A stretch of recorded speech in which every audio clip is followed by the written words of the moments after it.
What's up, guys? ArtistVersion1 here, and welcome back to another edition of the Three-Way Dance Wrestling Podcast. And of course, you can't have the three-way dance unless there's three of us. So joining me as always is Shelby, aka Shubs. Heyo. Fuck off, Shelby. And joining me is that's our gonna new be thing the new now. thing, yeah. Yeah, that's the new thing now.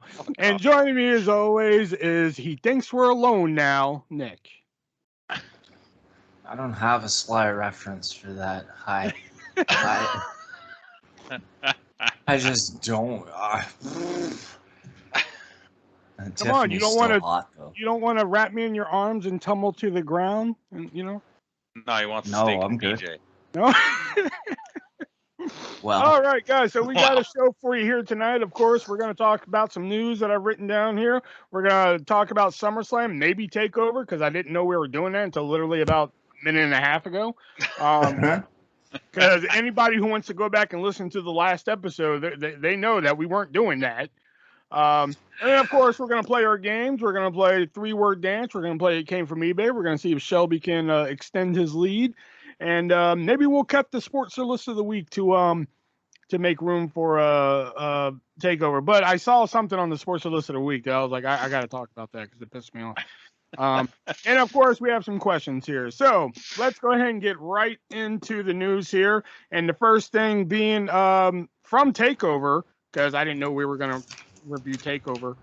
But from Takeover, Adam Cole reportedly done with WWE. His contract is up and done. He is out the door. So bad or good for Adam Cole? Depends how you look at it. Although I think they could have given him enough money to stay. And I wish considering that they're going to be making some changes, and albeit we don't know what those changes are yet to NXT, I think it's good that he got the hell out. I think it's good. However, it could be bad. If he goes to AEW, he's going to get lost in the shuffle. He's going to get lost in the shuffle, and he's going to start doing the jokey bullshit that everybody else does. He's not going to feel special. He's going to be in the elite. Yeah. Yep. Exactly. Is what they'll do. Yep. They'll put him in the elite. I mean, it's just great. Because they're trying to make it the next bull. Or maybe he goes to Impact. I doubt that. God, let's hope not. I mean, in a way, if he goes to AEW, he'll be going to Impact at some point. Yeah. And NWA, and New Japan, and I don't know.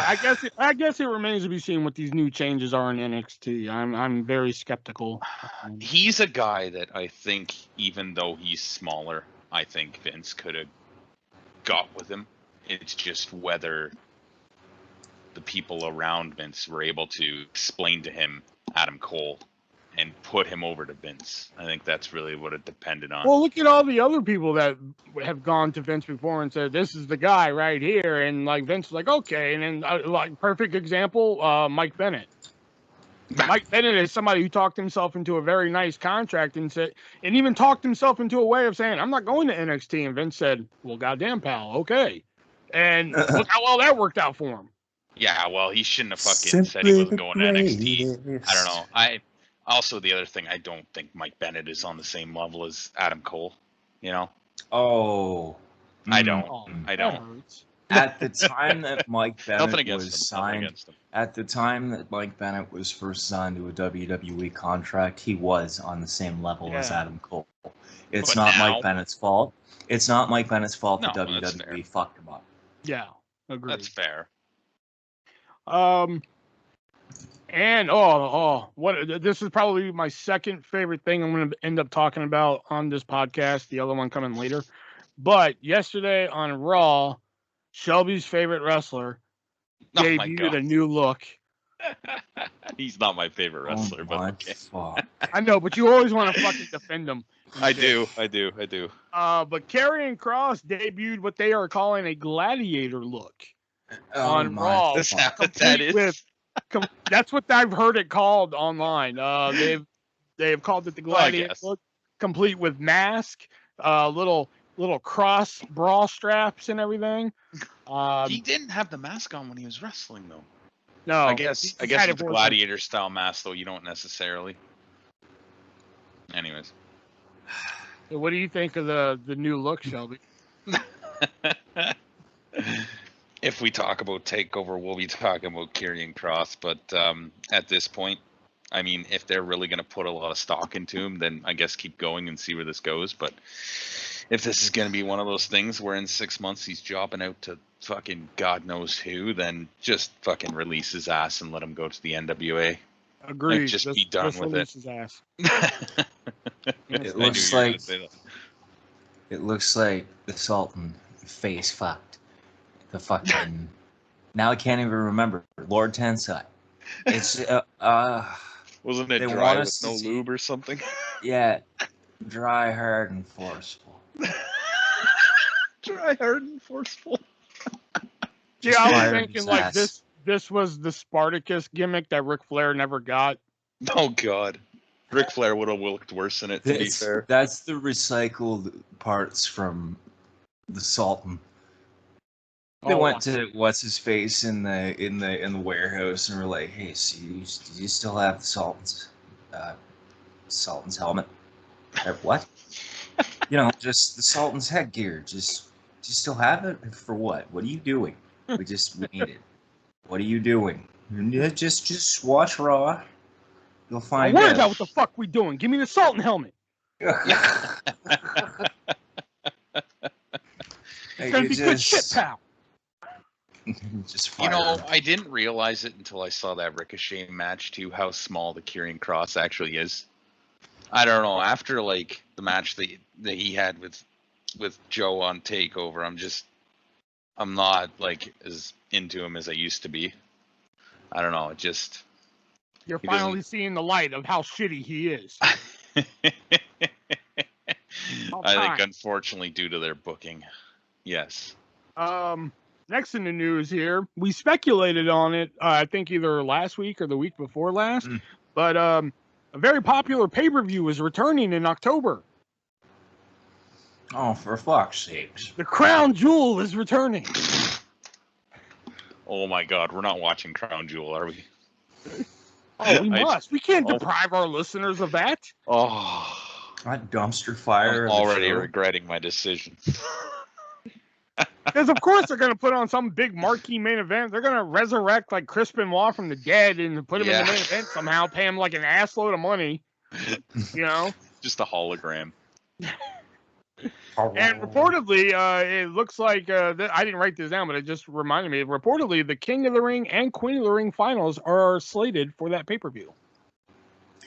That's interesting. Yeah. Oh, no. I hope that doesn't mean we're getting King Mansoor. No. No way. I'd be down for King They're Mansoor. Pushing him hard on Raw right now, though. Yeah, I'll admit, I kind of like the Mansoor and Mustafa Ali story they're doing on Raw. That's like one of the little nuggets of gems that you find on Raw. I do like that. But I'm not sure Mansoor is ready to win King of the Ring, and I just fear that's what's I would happen. love it if you won King of the Ring, because that's exactly what I've been saying for like the last whenever times they run this tournament. It's like, give it to somebody who could use it and propel themselves. True, yeah. It'd be nice if it came down to Mansoor and Mustafa Ali. Oh, so yeah, that'd be nice. Mustafa. It'll be a Raw and a SmackDown guy, though. More than likely. It doesn't have to be. Yeah, well, but it will be. Depends on who's going to go to Saudi Arabia. Aren't they doing a draft soon, too? Yep. Yeah, so maybe that'll change, too. Before Saudi. Well, on to some happier news. Dark Side of the Ring has finally slated its second half of the third season. It's going to be returning September 16th. Starting off with Plane Ride from Hell. Yep, and the first episode is Plane Ride from Hell. That's cool. Other episodes have yet to air. XPW, FMW. What else hasn't aired yet? The Steroid Trial. Steroid Trial, that's going to be the season finale. Isn't Luna as well? Yeah. Which one? Luna. Yep, Luna. So a couple more nice sounding episodes left there. Mm-hmm. That's all I wanted to mention there. Yeah. All right. And of course, we got to mention the final bit of news, which of course is the elephant in the room. A former WWE star has joined AEW after a long wait, and that being Everrise from WWE NXT. They are now going by 2.0 in AEW. They are now all elite. They're very annoying, by the way. Yeah. All right. I think that's all the news this week. Did we cover everything? Yeah, I think so. There was no other important debuts. Yeah, I don't think so. That weren't on SummerSlam or NXT Takeover. No, I don't think there was. I don't think there was anything involving. Oh, what was it again? Rampage or something? I think I've heard of that show. Rampage? Yeah. That Friday night Something about being sick and not being able to get better if you stayed in the place you got sick. I don't know. Okay. All right. Joke's over. All right. Yeah. I wrote down Everrise 2.0 just for the setup. I actually wrote down Ric Flair's rumored to go down to AEW, and that was going to be a setup too. But I was like, I think I'd be overkilling the joke with that one. Yeah. But yes, of course, CM Punk made his long-awaited return to professional wrestling. On AEW Rampage, why AEW Rampage? Because that's the last episode they're going to do live for right now. They're going to because they were in Chicago. That's why. But still, that's why. He booked the building just for that. Bring him out. If they didn't bring him out that night, they would have fucking that place was burnt that place to the ground. You know, they would have set the seats on fire, as Jim Cornette said. I still wish they would have did it. It's like fucking a cult of personality. Fucking Kenny Omega walks out. Then on Dynamite, they do it again. Cult of personality. Kenny Omega walks out to the ring. Fucking uber heat. Okay. Then the music plays again. And then Kenny Omega's like, what? What's going on? Then Punk walks out. People go fucking nuts. You can't do Punk and Omega right off the bat, though. That's the problem. And setting that up, doing it that way, that's what would be the next feud. You got to hold those two apart. I'm not a big Kenny Omega fan, but I think Punk can get a lot out of him because Kenny Omega is good. It's just his promos and a lot of his mannerisms I don't care for. But that's like your biggest pay-per-view of the year, and like a year down the line, have Punk go through the rest of the roster before he gets to Omega. Your opinion is wrong, but okay. Also relating to the Punk return, have you guys heard about the crying fan at the Punk return? Mm-hmm. I saw him. I didn't hear about him. Tommy Dreamer actually put out a notice trying to ask fans to find him, like find him on social media or something, because a lot of people were making fun of him for actually crying at the return because it's still real to him, damn it. But Tommy Dreamer wants to fly him in personally for Bound for Glory, which that's a great prize there. Yeah. Hey, you're watching AEW. We want to fly you in for an Impact show, which is Punk. But it also no. But also Tony Khan wants to fly him in for either All Out or Dynamite, one of the two. So I thought that was very classy, even though that's a terrible downgrade. Plus, also, I didn't write this down, but also Brock Lesnar guy was ringside for. I thought that was him. It was. He was there. And then he was at SummerSlam the next night. Yeah, he was there too. Yeah. And Punk also setting the record for the largest amount of sales on ProWrestlingTees.com with his brand new T-shirt. Of course. Yeah. Which, my God, I'm in the autograph community, and there's certain groups that sell oddities and shit like that. There was actually somebody in the group trying to sell one of the T-shirts for $300. We all just laughed at him. Wow. Jesus Christ. Yeah. And finally, CM Punk finally got to live his dream. In WWE, he kept asking for something, and he finally got it. He finally got his ice cream bars. But he had to pay for them himself. He did.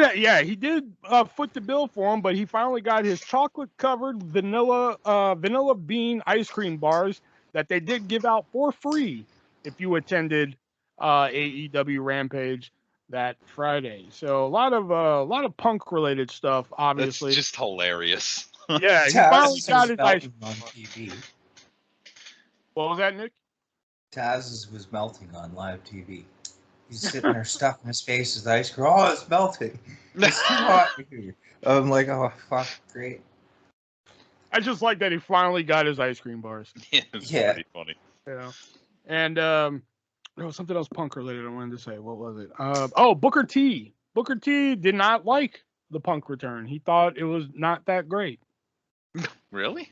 Yeah. Why? I don't know. I don't get it. How could anybody? I didn't read the Because article. I dumped on didn't read that WWE. article. I just read the headline. It was just like Booker T was not impressed with CM Punk's return. More or less because he dumped on WWE. Oh. So was Booker in the past. Yeah, but Booker is Booker, and Booker is still a WWE loyalist, so he's not gonna be like, "Oh, it was great." Obviously, he's gonna say, Just don't say anything. I will admit, I did like the promo. I like how he was able to bag on WWE without actually saying WWE. Yes, and he kept that part short because there's been too many times, especially TNA was the worst for it, where, you know, you get a WWE guy come out, former WWE guy, and he just shits on WWE for like 5 fucking minutes, you know? Yep. But Punk didn't do that. He didn't need to. I think he mentioned that he didn't want to work in the place, that he was sick, that kept making him sick, and he mentioned that the famous line now, which is August 5th, 2000 whatever. I left professional wrestling. The wrestling August 20th.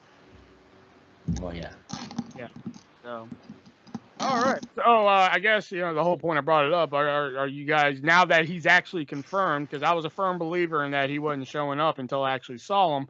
Are you guys excited that Punk is back? Are you guys excited that they set up CM Punk versus Darby Allin as the first match for him back? I think it was a good first match to go to. I am excited that he's back. Yeah, I'm excited for that match. I think he can get a lot out of Darby Allin. I think he can get a lot out of most of the roster there if he really wants to, which I'm sure he's into it. Yeah, I'm looking forward to seeing how they book him and how they treat him, because that is going to be the real question now, because he's been a little disparaging too. Well, he doesn't keep silent on anything, so I mean, it didn't really matter who was doing it. He would, if he didn't like something, he'd tell you, right? So it'll be interesting. I like that he's back. I don't necessarily like the idea he's going to... I don't like the idea that Darby Allin's going to lose. I also don't like the idea that Punk's going to lose. Well, Punk's not going to lose to Darby Allin. Well, we don't know that yet. Nah. But we don't know that yet, though. And I think... Nah. But I don't know. I think you can. Because the tone of Punk's promo, though, was about helping the younger guys. You can and still how help he the wished... guys. Yeah, but how he wished he could have worked with them 15 years ago or however long ago it was. I feel like he's going to be more inclined to put these guys over. And so, let's say he puts Darby over, but I'm thinking Darby actually wins. And people wouldn't have an issue with that. I really don't think so. Well, it's Chicago, so maybe. Yeah. Well, I forgot it's in Chicago, so yeah. You can still help a guy by beating him. You can still help a guy by beating him. You can also still put him over by beating him. I think of having a great match with Punk, a great 20-minute match with CM Punk, how much more over Darby Allin will be afterwards. But Darby's gonna carry CM Punk too. It's been 7 years. I don't think that's true. It's been 7 years. Yeah. I just think they could have put Punk in with somebody like Kazarian or like a Pac or somebody but I don't think that. After 7 years, I don't think CM Punk versus Kazarian would put my ass in a seat. No. I'm like, yay, CM Punk's back versus Kazarian. Fuck. That's a dynamite match if he does dynamite matches. I mean, don't get me wrong. I have nothing against Kazarian. No, for sure. But like... I was just giving it as an example. I mean, I feel like there were better choices than Darby Allin for a debut. That was a brilliant pick. Yeah, me too. I just don't think I don't say this that often, but Nick, your opinion is wrong. Well, fuck you too. It's odd when you and I are agreeing. I just don't think Darby is being put into a good position. I just don't. I disagree. Like I said, losing to Punk is not, especially at this point, it is not a degrading moment. He's going to look even better after that loss than I like now. CM Punk. I like the fact that he's back. I don't like the fact that he's old looking. I don't like the fact that... He does look pretty old. He's only got so many more years left. Like, I mean, how many years has he really got? And we're going to start him out the gate with Darby? You couldn't have just said, fuck. You just said it. How many more years has he got? He hasn't got a long time to do these matches. You could put him with Eddie Kingston. No. Again, wouldn't put my ass in a seat because I'm not a huge Eddie Kingston guy. Yeah. John Moxley, even. Put him in with Lance Archer. Oh, if they would have put him in with John Moxley, people would have flipped shit. Like, it's a WWE! Yeah. Yeah, sorry, I'm watching Carlos and Lance Archer, then. Or, like... I'd be in for a Lance Archer CM Punk match. Jungle Boy I would also be in for, too. Jungle Boy could take that loss, and it could still be good. Anybody can take that loss to Punk right now, and it'll still be good. Darby can't, though. Yes, he can. Darby. No, I'm telling you he can't. I'm telling you he can't. He's already got Sting there, and Sting's just going to look like a jackass, too. Sting looks like a jackass every fucking night. Yeah, but at least he's got a win-loss record. Just get rid of Sting. Just pass Sting along. Okay, Sting, go home, please. No, you got to save Sting so he can have a match with Nature. Woo! Oh god! You know that's gonna happen. I fucking hope not. I hope Tony Khan is not. Match, baby. I hope Tony Khan is not stupid enough to put Ric Flair in the ring. I really do. Put it on Dark. Draw some viewers in the Ric Flair versus Sting. Put it on Dark. 20 years. Why not Dark Elevation? Oh, and then put it on Dark Elevation. Then we get to hear Paul White cry on fucking commentary. This is amazing. Get to see Ric Flair wrestle again, man. Ric Flair can't even breathe, right? He's like turning pink. Like Sting is sweating his paint off. And for some reason, Darby Allin's at ringside, just like, why am I here? Like.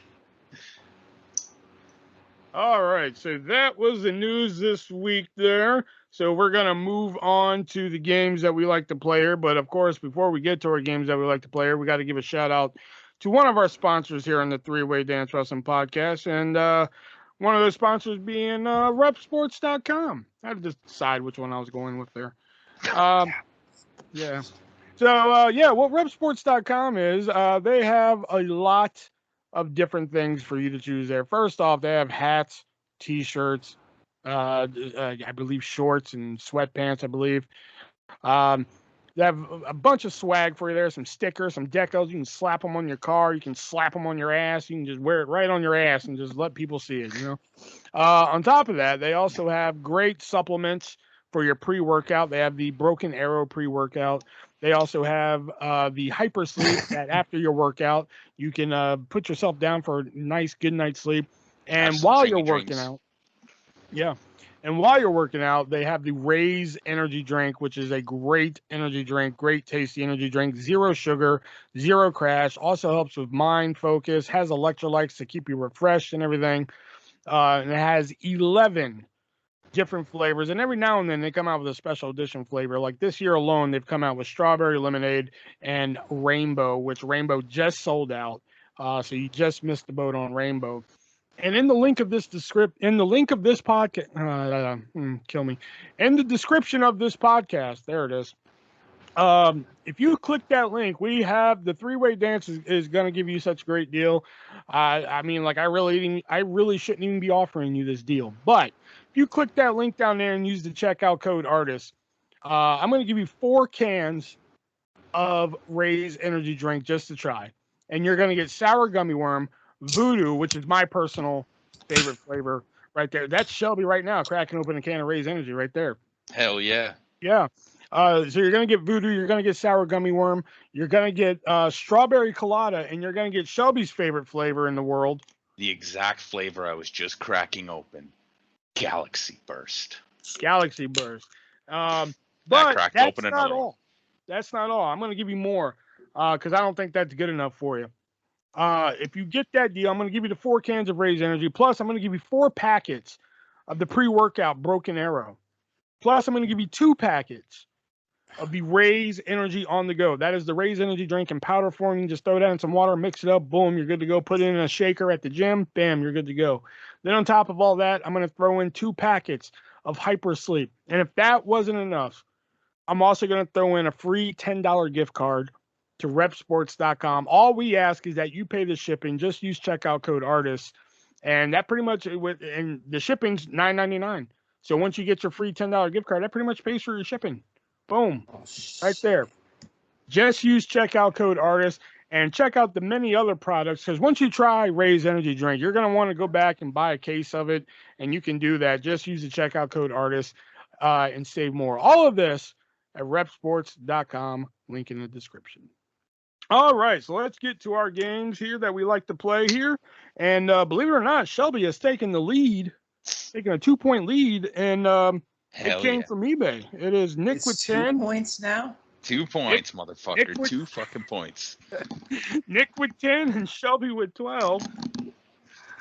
So let's get into it here. The first one I want to do is let's give old Nick a shot here. So first one here is something I found very peculiar. It is a 2008 JBL No Pain Energy Shot. It is 2 ounces, so it's kind of like a 5-hour energy. So it's like 2 ounces, but it's apparently JBL had his own energy drink for a little while, and it's called No Pain. And usually I let the winner from the last round go first, but just because this is a JBL item, I'm going to let Nick go first here. So, Nick, how much is the JBL No Pain Energy Shot going for on eBay? No pain. It's no Galaxy Burst. I remember reading about the fact that JBL had an energy drink. And it didn't last very long either. And he ended up canceling production because it wasn't financially Gave it the viable wrong name. enough. Gave it the wrong name. Yeah, well.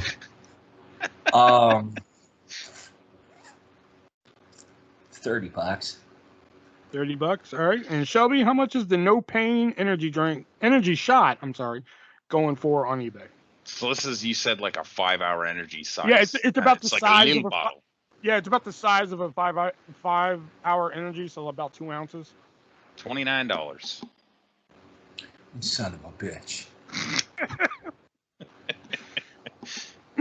I'm just glad y'all don't do that every game, so it's okay if y'all throw one in every now and then. But yeah, Shelby got it. It's $27.99. Are you fucking kidding me? Fuck you. Oh, fucking Lord. All right. The next one here, there was one. Is that in the Ass Blaster or is that in common? Hold on. Oh, that's an Ass Blaster. Okay, never mind.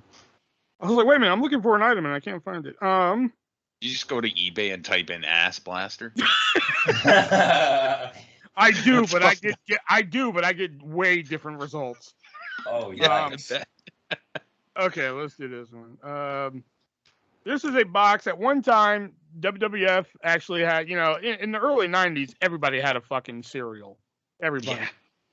I mean, Steve Urkel had a cereal. Bill and Ted had a cereal. Even the WWF had a cereal. And this right here is a WWF Superstars branded cereal. And they had 3 boxes to choose from. They had Hulk Hogan on the box, Ultimate Warrior on the box, and they had one with both Hogan and Warrior on the box. This one right here is actually a sealed box with Hogan on the box. So just Hulk Hogan's on there flexing and shit. So, Shelby, how much is the WWF Superstars cereal sealed with Hulk Hogan on the box going for on eBay? $40. $40. And Nick, how much is this going for on eBay? Fuck. $52. All right, Nick, you get that one because it's actually going for $358. That's disgusting. But I would totally, if I was paying that much for that box of cereal, I would eat it. Well, you would hope. That's what you're supposed to do with cereal. I would eat the fuck out of it. Although I'd I don't probably think it'd have be a any mass good now. coronary or something. Oh, I've seen people like Brian Zane from Wrestling with the Red. He had a video a couple of years ago where he tried like old WWE snacks and everything like that, and that was was the fucking cereal. All right, so now it comes down to the ass blaster, As it always should. Yeah. So it is tied 1-1. So Shelby got the last. No, Nick got the last one. So Nick, I'm going to give you a choice between a WCW branded item, a pure WWF branded item, or a Garbage Pail Kid item. Fucking Garbage Pail Kid item. Garbage Pail Kid item. Okay. Okay. This is a 2015 Garbage Pail Kids Undertaker card. I usually don't do cards, but I saw this one. I figured it'd be good. So it's a 2015 Garbage Pail Kids Undertaker card, signed and graded. So it's like signed. It's like in the encapsulated plastic and everything. It's signed by Undertaker and everything. So Nick, how much is the 2015 Garbage Pail Kids Undertaker card, signed by him and sealed in the fucking plastic and everything, graded by Beckett, going for on eBay? Graded by Beckett. What's the grade on? I do not recall. Pretty high. Shit. The high grade. It's not a shit grade. I can tell you that. Okay, so it's above 5. They got an A+.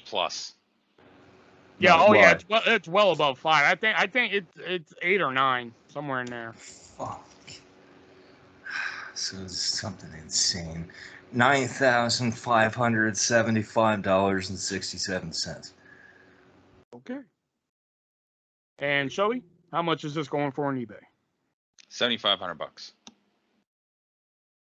All right, so Nick is catching up again. Because it is actually going for $14,000. Jesus. Suck my skinny fat ass, Shelby. I love how y'all take this game so fucking personal. I know. Y'all are all good buddies and shit, but then once it comes to this fucking game, that's when it gets like personal. So it is now 11. Get this in person? I know, right? Oh my god. Fists are flying, table flips.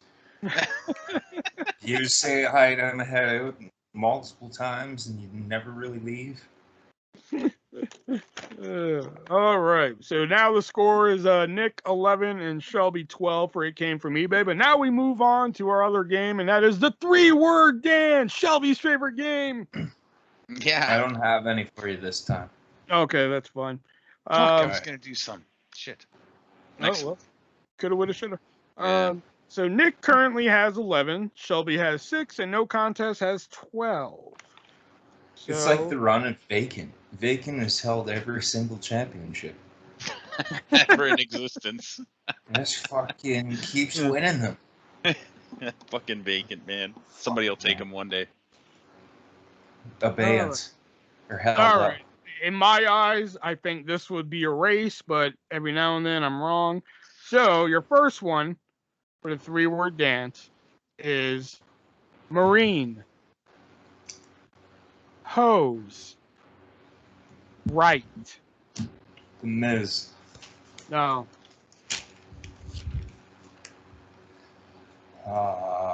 John Cena. Ted DiBiase. No. Marine. Fuck. Yeah.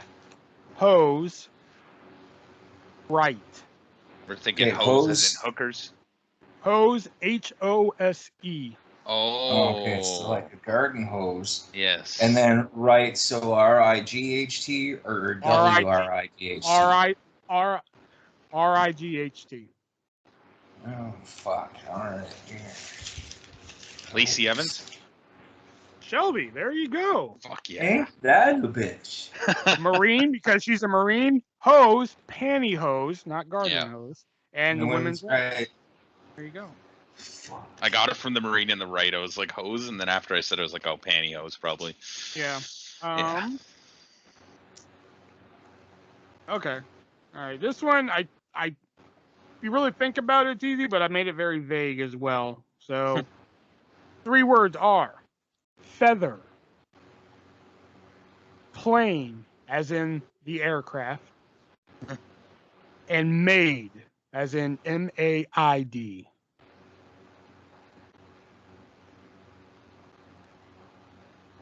William Regal. No.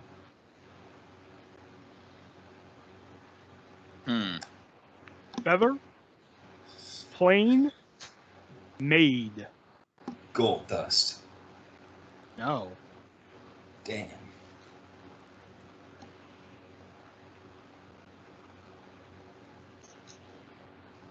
Pat Patterson. No. Need a hint? Yeah. Your hint is lethal.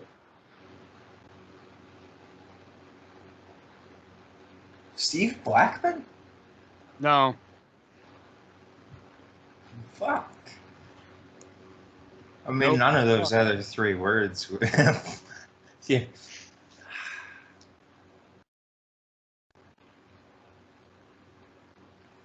Well, plane, you could. Well, I said like an aircraft, so never mind. I was gonna say plane could kind of fit Steve Blackman because that was kind of like his gimmick that he was so plain.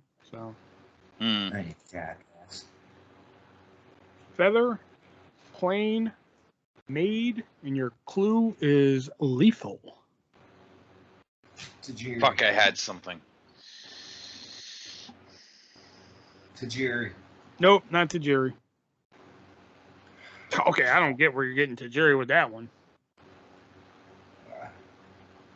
It worked out in my head, but now it doesn't. Is no contest gonna score another point here? I had one I was gonna guess, but I don't think it was gonna be it anyways. I got fucking nothing, man. All right, no contest now. Feather, plane, maid. All right. Ric Flair. Woo! Feathers. He wears feathers on his robes. Plane, the famous plane crash that almost took his career. And maid, Yeah. he had Fifi the maid on Flair for the That's gold. who I was picturing. Oh my god. And but I couldn't lethal. put that together. And lethal, of course, the famous woo off with Jay Lethal. Oh, yes. Goddamn. All right, Nick. Everybody's gotten one so far except for you. Let's see here.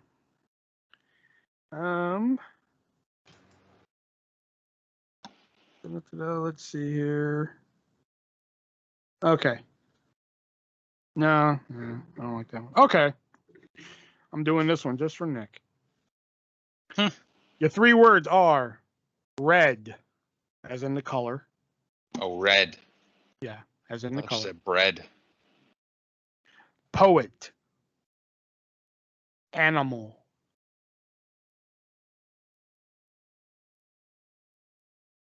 What? Red, as in the color. Poet, as in let me write little psalms about you. Animal, as in Hut and Wreck. yes, there you go. Oh my god, that's good. That's good. Yeah. I did that one just for Nick too. All right, so everybody got a point on the 3-word dance this week. So that brings the scores up to 1. So it's going to be Nick with 12, Shelby with 7, and no contest with 13. Fucking no contest. God damn. Bastard. What'd you say? That bastard, no contest. I'll get him. You're almost there. You almost got him. All right, so let's get into our review of SummerSlam. Ah, yes. That you bastards made me watch. Hey, we made you watch. Yeah. All right, so SummerSlam, which was the first SummerSlam in front of people in over a year, took place in Las Vegas. Which, the first thing I want to mention, did anybody think that this looked like it was outdoors, even though it was indoors? Yep. Okay. It's the way that they pack those stadiums now. Well, but it's also because the Allegiant Stadium has like a fucking a sky roof. Like a dome. Yeah. Oh yeah, because like during the first match, I was just like, man, it looks like they're outdoors, but I know they're indoors. Yeah. You know? Yeah. It kind of takes speaking of the away first from it a match, little bit sometimes with all the speaking of the brightness. first match, it was AJ Styles and Omos defending the Raw Tag Team titles versus RK Bro. Which the first thing I want to mention, they held up the belts, you know, like they usually do for title match. They hold them up. What the fuck is up with the Velcro belts? I noticed that on Takeover too. Actually, it It's looks cheaper. like, yeah, I guess that's got to be it, right? What was cuts. it? Oh, They're budget cheaper. cut. It's a budget cut. But then why put like the little studs on them too? Like the buttons are still there. To make it look like it, I guess. Because it's a fucking prop. They got to make it look more like a prop, right? Because Nick Khan can suck my ass.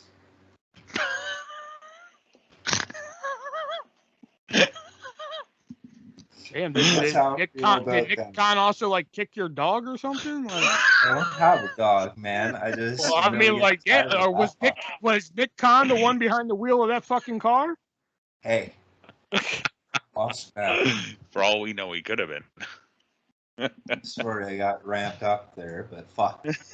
Obviously. Shit. It's amazing. You act like you killed your entire family. I know, right? All right, but I will say regarding the match, I like the assisted DDT that AJ Styles and Omos did, where like AJ hopped over Omos and then did the DDT. I like that, but it just needed to be a little bit more smoother. Yeah, well, like in theory, it looked really cool. Like it was a cool spot, but it just needed to be more smoother. Osmosis isn't exactly a polished worker.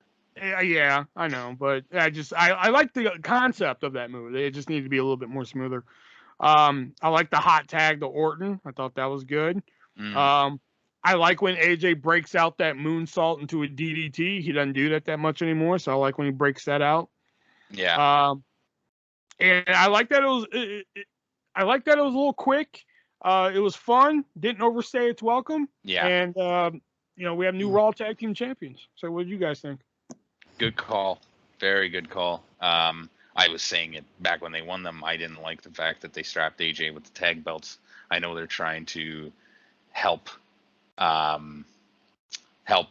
Osmosis or Almost or Osmos or whatever the hell his name is. Omos. I know they're trying to help Omos and they're trying to teach Omos, but I mean, did Christian and fucking Tomko ever win the tag team titles? No.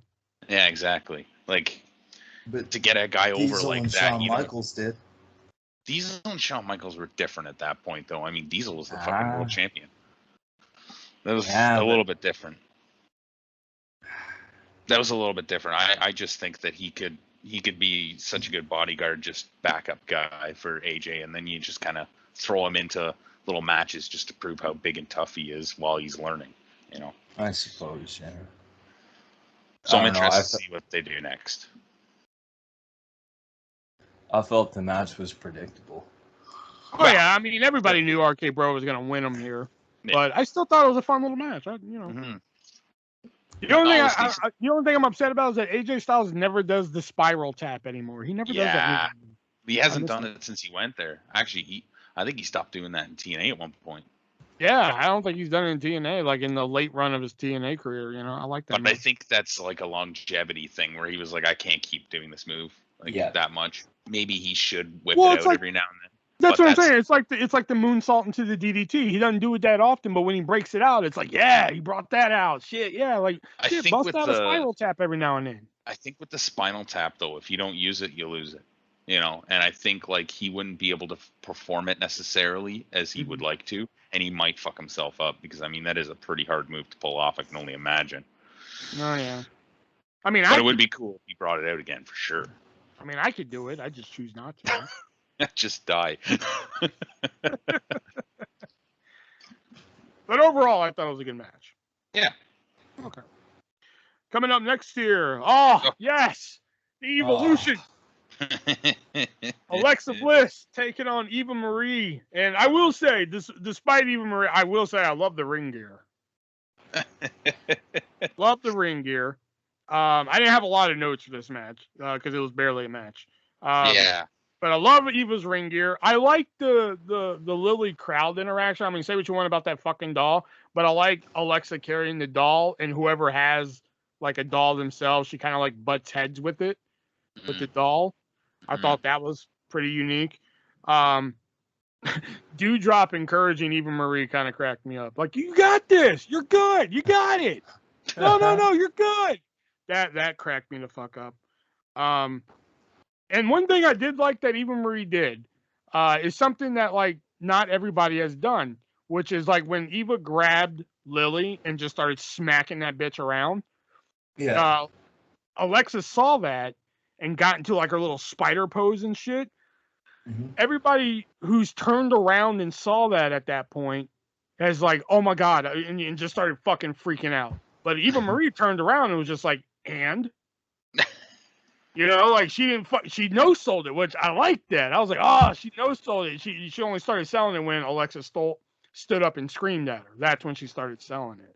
Yeah. You know? Yeah. That I kind of liked. I'll admit. I mean, I give Eva Marie a lot of shit, but I will admit I like that because everybody else who's turned around and saw Alexa in that little spider pose, they're like, oh my God. You know? Yeah. But Eva Marie was just like, and? Fuck you want me to do? Apparently, she hasn't seen an Alexa Bliss match in the last 6 months. You know, yeah. She was just like, and I love that. I just like how that did not scare her. She was still like ready to go and shit. Yeah. So I did like that. Although it still wasn't really a match, so I guess they're still hiding Eva's shortcomings in the ring. I like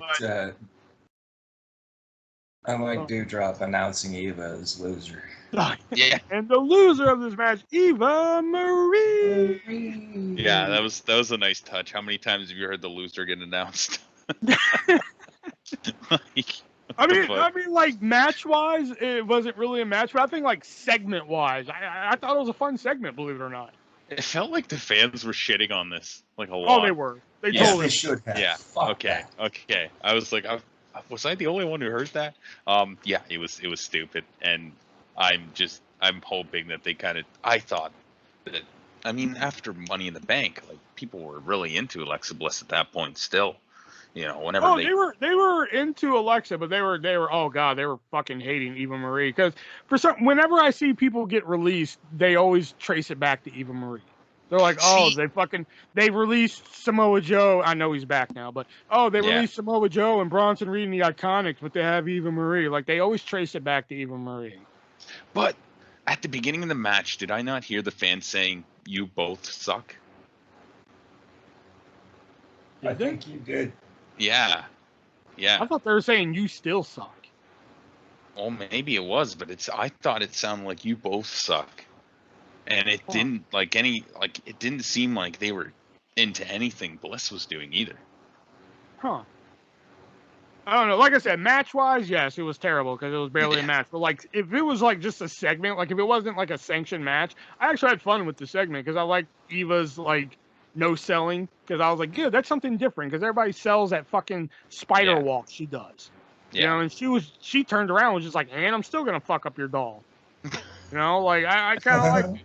Yeah. Plus, I like the ring gear. The ass was looking good. I liked it. You know. All right. Coming up next is and since I had to watch this like on Monday to prepare for tonight, I didn't watch like any backstage segments or anything. So if there's anything interesting happening, y'all have to stop me. Coming up next is Damien Priest going for the United States Championship, taking on Sheamus. I forgot Sheamus was United States champion. Dashing Sheamus needs to go. Dashing Sheamus. The way you feel about Sheamus is the way Shelby feels about Asuka, I think. I'm just so fucking tired of him and Drew McIntyre. Like, fuck them both. Like, fuck. I will say about the match, Damian Priest's plunger where he steps on the middle rope and flips over, it looks cool, but that's going to end up killing him. Yeah.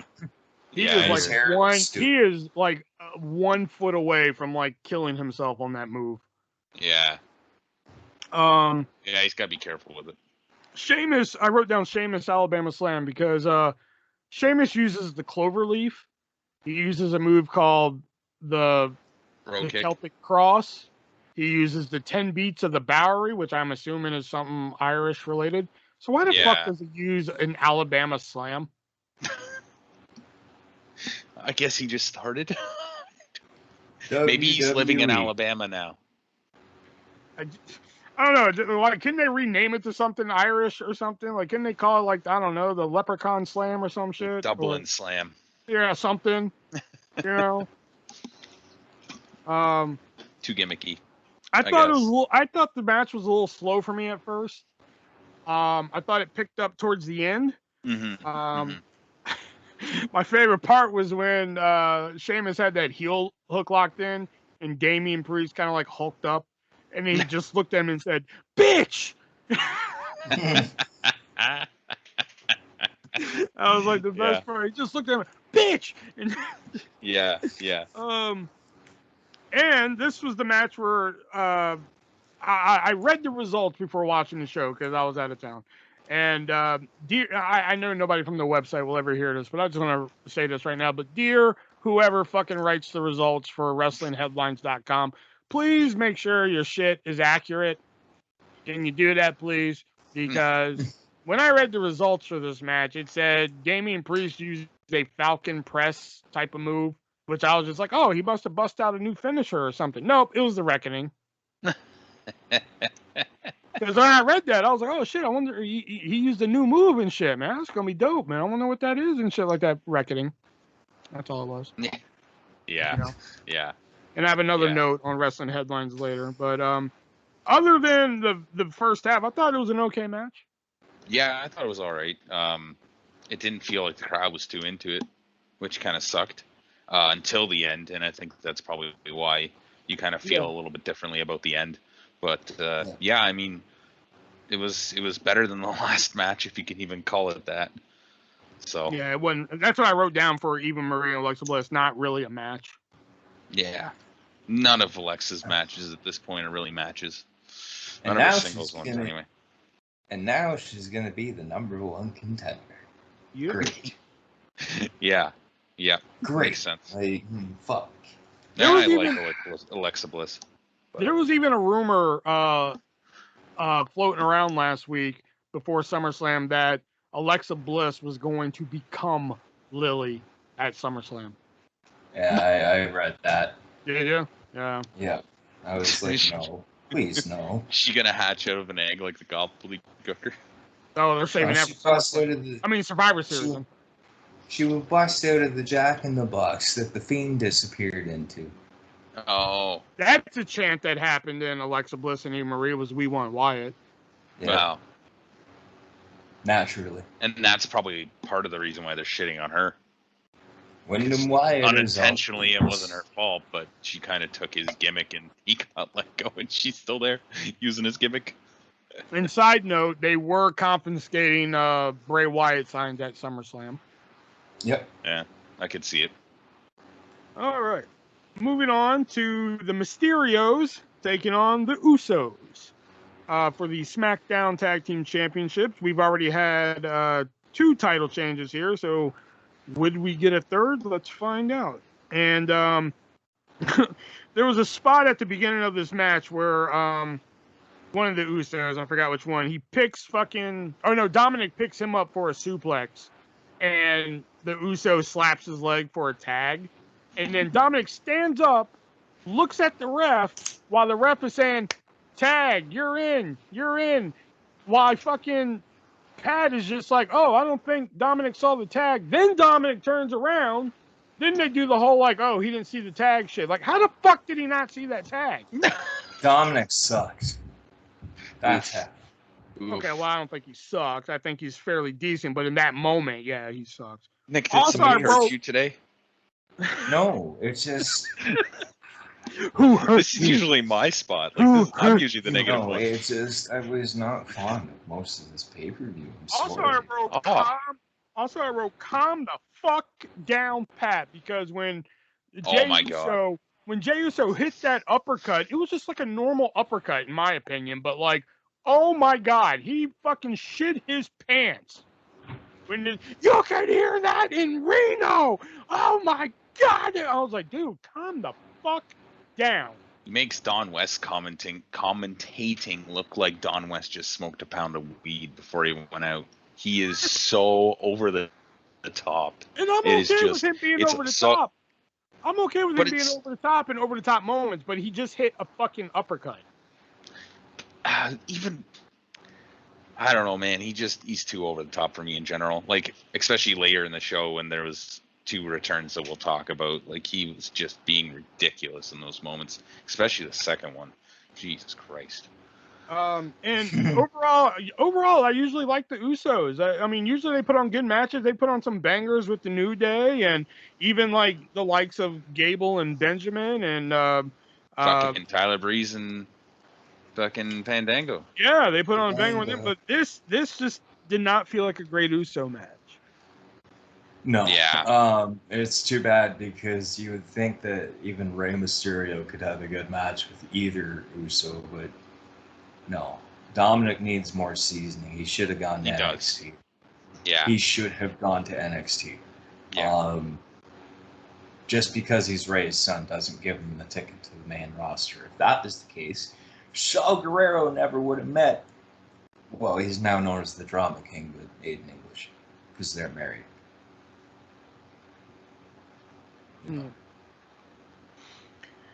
But yeah, that's what I mean. It wasn't the drizzling shit as they like to say, but like it just, I would not put this nowhere near like a top Uso match. So, no. Did you see the next segment, Will, before the next match? No, I did not. The next segment, Rick Boggs is playing, like he says a bunch of bullshit, whatever the fuck, being over the top himself, then starts playing, and Nakamura comes out. And I saw the tail end of this. They went over to the announce table and started dancing with Pat McAfee. The sports analyst on the commentating table is now dancing like a fucking goof. This is the reason I hate Pat I don't know if the table's gonna hold us.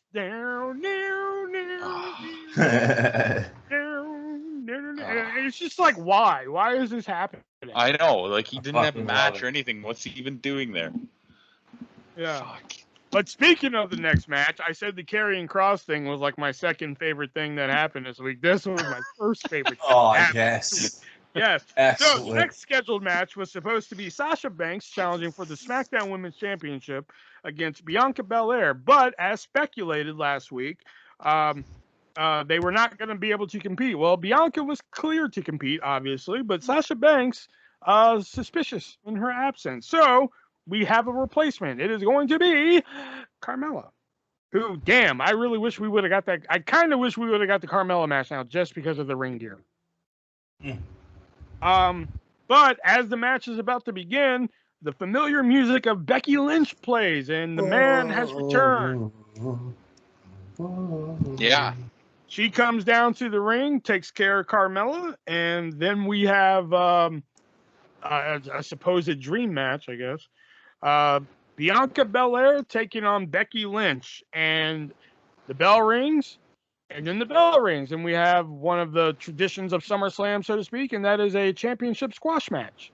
And it was the greatest thing I've ever fucking watched. I wrote down 4 words for my notes here, and that is best match so far. I have some shit here.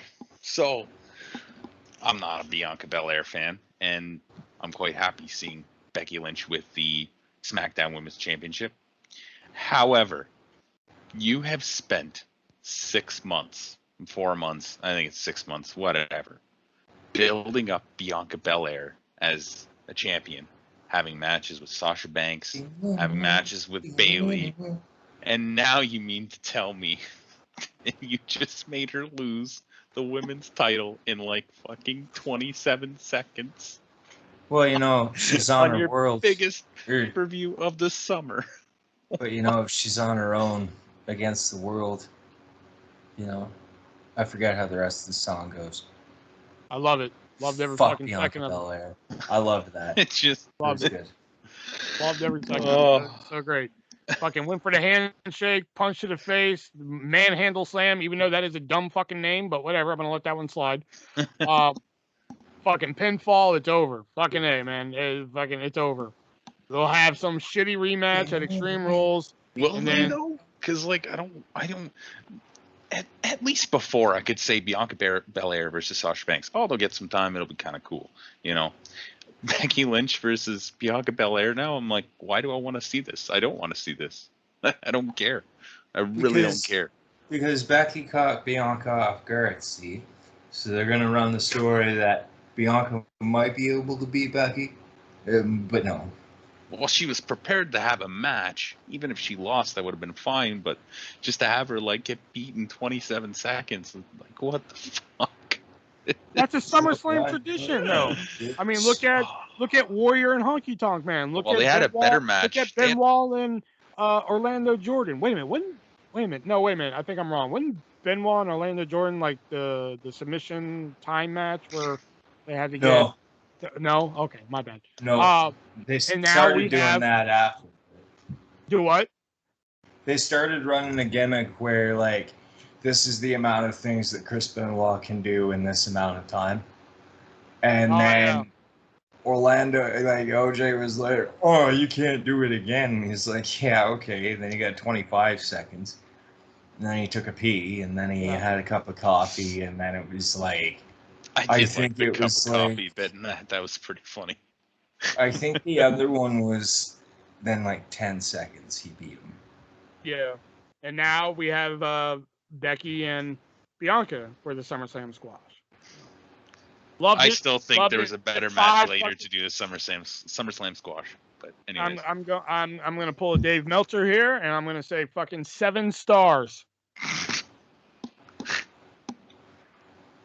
I gave it 4. Only 4? Are you shitting me? I couldn't give it 5 because it wasn't fair, I didn't think. But I also gave it 4 just because fuck Bianca. All right. Moving on to the next match here, which was the 3MB Implodes. Jinder Mahal taking on Nick's favorite wrestler and Drew McIntyre. I wrote down something just very simple. It was a short and boring match, and it should have been in Punjabi prison. The end. It should have been Punjabi prison. But, like, my thing with it was that Scottish Sheamus wins again. Yay. Like, I mean, did you really have any doubt? Did you really think Mahal was going to win this one? Did you want Mahal to win? Jinder Mahal wants to beat Randy Orton on pay-per-view for the WWE Championship. So did Drew McIntyre. Anything's possible, bitch. No, actually, Drew McIntyre beat Randy Orton for the WWE title on Raw. He didn't beat him at a pay-per-view? No, I mean, he beat him at a pay-per-view, but he didn't win the title from him. Well, no, but he beat him at a pay-per-view for the championship. Retained. Yeah, still. I don't know. Okay, fine. I take back the bitch comment, but still. I don't, bitch. Yeah, you never will. I don't get what your big thing with McIntyre is. I feel like there's more to hate on this roster than McIntyre. Oh, there's much more I hate on the roster. Okay, fair enough. But I just hate on McIntyre more. Oh, and again, he'll never hear this, but dear Jinder Mahal, grow your fucking hair back, you bald bastard. Fair enough. I don't know, just the bald look doesn't work. I got used to him with hair. Yeah. You know? But yeah, short and boring, didn't do anything for me. I literally was just like, you know what? While this match is going, let me go to the kitchen and grab something to eat while this match is playing. I'm hearing the match from the next room. Then I hear from a distance, 3, 2, 1. I'm like, what the fuck? A Claymore? Huh? And then the match was over. I was just like, well, fuck. Okay. Yeah. All right, coming up next is the triple threat match for the Raw Women's Championship, which is Charlotte Flair taking on Rhea Ripley, taking on Nikki Cross. Nope, not saying the other name. The first thing I wrote down is I miss Charlotte's cartwheel and split entrance. Really? Y'all like the whole, like, hey, ref, get over here and fucking open this rope? Yeah. It doesn't fit. Yeah, if that's your current character. Yeah. I mean, yeah, Big but time. I just missed the fucking split thing. I did We like know why. Well, I just, well, yeah, because then the titties would be in camera, then she winks at you and shit. I miss it. It'd be weird if she was a heel. Oh, I guess is she a baby face right now? I keep forgetting. No, Charlotte heel. Okay, yeah, it'd be weird if she did that if she was a heel, winking at the camera. Yeah. I did like the German suplex fall-away slam combo they did. I thought that was pretty cool. I like that Charlotte busted out the corkscrew moonsault. See, again, you use it in moderation. It can be really cool. I thought it was a decent three-way match, but it could have been better, I think. Yeah. Hey, better, the right person won. won. The right person won. That was the important part. Get away from this stupid gimmick. Yeah. Agreed. Yeah. Yeah. I mean, because I went into it thinking that Nikki was going to retain somehow. Oh, God. And plus the way they were building the match, like they kept throwing Nikki out of the ring or kicking her out of the ring. I was like, oh, she's going to come in and surprise one of these fucking two with a roll up or some shit. But no, they actually went with Charlotte, and they actually submitted the champion too. Like they didn't go the route where I think the Nikki Ash story is over. I honestly do. Now they've transitioned to Rhea and Nikki being a tag team. Yeah. Ugh. Yeah. Yay. All right, moving on to Edge versus Edge Light. Edge Light. Yeah. First things first, fucking love the Brood entrance. Yeah, it was cool. Yep. It was a good throwback. That was fucking sick. Although I was watching the fucking match, and I will say it was too slow for me at first. Nothing really exciting going on, is what I wrote. Then Edge using the Glam Slam was just weird. Yeah. Well, it was all right. It just, his wife. Oh, and Pat at one time, I forgot what the move was, but Edge did something. I can't believe Pat McAfee said this, but there was a holy shit chant, and Pat McAfee said, "Holy word I can't say on the Peacock Network." He said the cock. That cracked me up, man. I was listening to that. That's good. He's like, that instantly wins him over a point with me. Yeah, just one holy point. Word I can't say on the Peacock Network.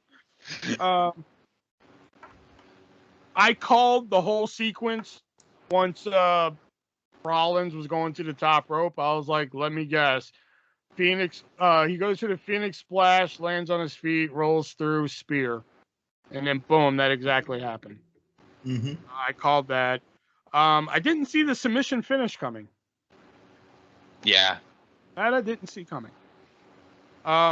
This was kind of like the Damien Priest Sheamus match. It did kind of pick up towards the end. But at first I was just like, oh, fucking, it was like poking something with a stick. Just like, fucking do something, man. I pretty much when Edge hit the Glam Slam, I was just like, okay, Edge using a Glam Slam, don't ever do that again. And then it started picking up for me. But a lot of people have been saying this has been the match of the night.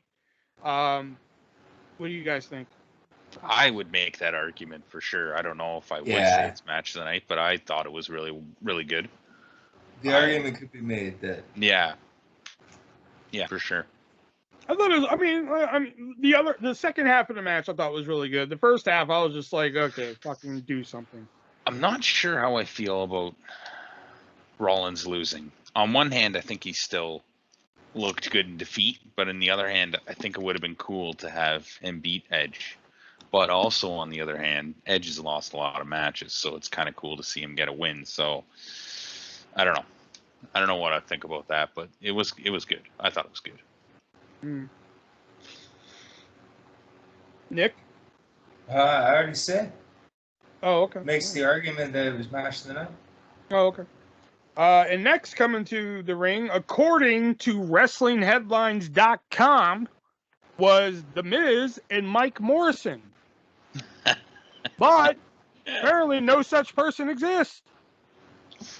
So, dear WrestlingHeadlines.com, Get your shit together.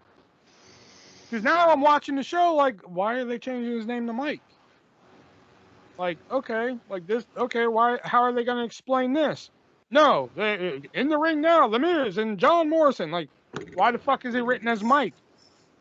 It'd been one thing if they, if it was like a simple typo, but no, those are entirely different fucking names.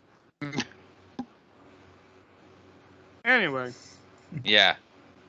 Next up is Goldberg versus Lashley for the WWE Championship. I wrote down Lashley. I wrote down Lashley almost died, and I can't remember why I wrote it down now. Probably because he was wrestling Goldberg, and Goldberg probably fucked something up. Kills that's what it was. Goldberg did a belly over the head suplex, and like Lashley was inches away from landing directly on his head. It's funny that so Nia Jax has been said to injure people, and there's others, but Nia Jax the only one that comes to mind right now. Nice. And it's different when you're wrestling week in and week out, and you almost injure somebody. Like, shit happens. But when every match you have, and you only have 2 or 3 matches a year, you almost injure somebody. There's got to be some red flags going on there. I don't know, especially after the whole Undertaker thing. But I guess don't get me wrong. Don't get me wrong. As a kid, I love Goldberg and shit like that. Goldberg was fun to watch and shit like that. But now viewing him as an adult and everything, those matches are viewed differently. Yeah. As a kid, it was fun seeing him plow through fucking people every week. Like, oh shit, he took him out in 10 seconds. Oh my God, But now it's just okay, now I can see what Goldberg really is and shit. It's like Hulk Hogan. Everybody used to love the Hulk up in the fucking leg drop, and there are still some people who do, but there's still some people that like Goldberg. But now, if you were to bring out, Hulk Hogan now, Hulk Hogan in his prime now, his matches wouldn't hold up whatsoever. Right. Yeah. But I love Goldberg getting his ass whooped though. Oh my stoppage. God! Oh baby! Yes, I thought that was a lame ass fucking finish. It was perfect. It was so good. No, but here's the thing though: Goldberg loses clean to Drew McIntyre at the Rumble. Claymore puts him down 1, 2, 3, but he can't put over Lashley the same way. He didn't need to put over Lashley stronger. He had to stop the match. He couldn't continue. I disagree. I agree.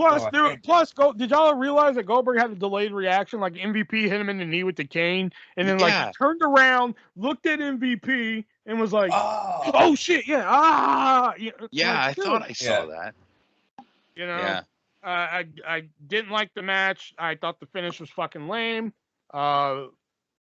If I'm ever on my deathbed and they're just if you had 12 more minutes, we could save you, I'm gonna be like fucking Lashley and Goldberg. Because I'm over the Goldberg thing. Stop bringing in Goldberg for shit. Yeah. It was fun. It was fun the one time when they brought him in for Survivor Series and he fucking killed Lesnar. That was cool. I was done. Then they had him. Even the second was okay, right? Nope. Yeah, you had to get it out of your system, whatever, right? But then the second Lesnar match, I'm speaking of, not the Owens one. Oh, okay. I was talking the Owens one. I was done there. Once they killed Owens, I was fuck this noise. Yeah, exactly, right. And then they just kept doing it. But because of the way that ended, I honestly think there's going to be a Goldberg Lashley too.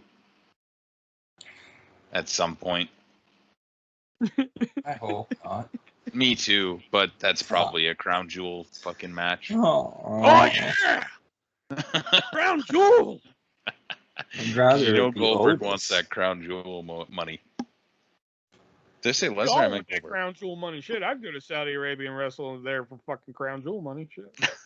I don't know. After what happened, was that the last time or the time before where they all got trapped there for I think it was the time before last. Yeah, I don't know. After that, I'd be like, you know what? Maybe I'm good.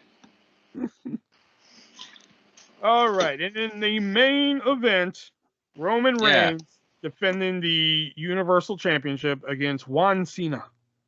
The only thing I wrote down was, do you know how many times John Cena would have been champion had this been a 24/7 title match?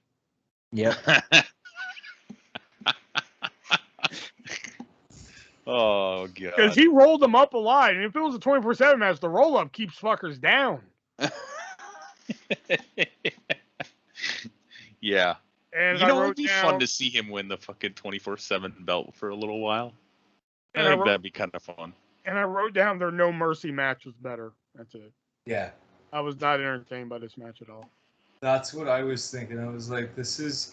And even just watching the highlights of it, I was like, the No Mercy match was better than this. Yeah.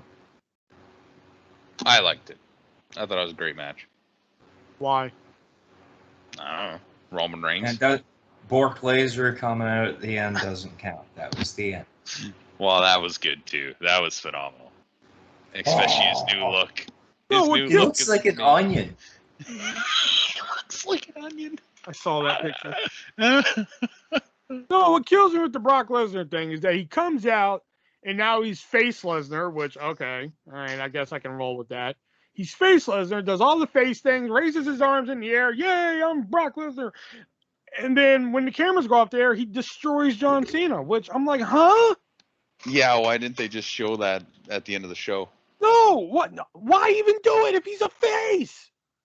Because he's Brock Lesnar. He's not a real face. He's a tweener. Oh if anything. I can't with you. Paul The Heyman crowd fucking loved Get the forklift out, baby. Paul Heyman on a pole. Or Paul Heyman on a forklift match. Heyman screaming on the forklift. No, you got it right the first time. Paul Heyman on a pole. Just like wrap it around his neck. They just put him on a harness. They put him in a harness and just hang him from the pole. You get to use Paul Heyman against your opponent. You get to beat a motherfucker with another motherfucker. Yeah. Brock Lesnar just grabs him and boom. It would be better if Brock wins and he just cradled Heyman like a baby. Sleep now, little one. Sleep now. Everything's okay. It's all better now. He's just petting him as pay-per-view. Do you ever watch the when Adam Blampier read the Paul Heyman or the Brock Lesnar diary or whatever the fuck on What Culture? No, but that's it's so good. Oh my you need God. to fucking find it. It is hilarious. After this, I'll send it to you if I think about it. Sounds fantastic. All right. So overall, scale of 1 to 10, 10 being the best, what would you guys give SummerSlam here? 4. Oof. Jesus. Sorry, I wasn't big on it. I mean, even though it had its moments, it just... WWE could have done better considering what AEW delivered on the night before. I thought it was great. I fucking... Oof, yeah, but a return of CM Punk doesn't beat a whole fucking 4-hour show, in my opinion. Well, yeah, but it's a 4-hour show of the shits. And no free ice. No free ice cream. Yeah, Nick's giving it a 4. I will give it... I'm leaning towards 8. I'm going to go with 8. I honestly think this is one of my favorite pay-per-views we've had to watch since starting this podcast. Really? I thought the matches were all really good, other than Bliss and Eva. I even thought the McIntyre and Mahal were good. I just not a big fan of fucking Pat McAfee, and I really wish he'd just go away. And just Michael Cole. I'm okay with it now. I'm over everything else. Just Michael Cole. Just whisper sweet nothings to my ear, Michael Cole. Oh, no. Can we have Heidenreich just sit next to Michael Cole? He's just doing forcing him to call the whole show by himself? He's just like doing that promo in his ear the whole time. We'll just, yeah. I just love how earlier when I was like animal, as in that's what triggered it to him. That he was like, "Oh fuck, Heidenreich." Yeah, Oh, that was a clever one though. I did like that one. That was good. Oh yeah, Yeah. I didn't explain that earlier, even though I think it's already self-explanatory. Red because he wore red tights, poet because he wrote poetry, and animal because animal was his tag team partner. I Yeah. love that. And that was a poem by Heidenreich.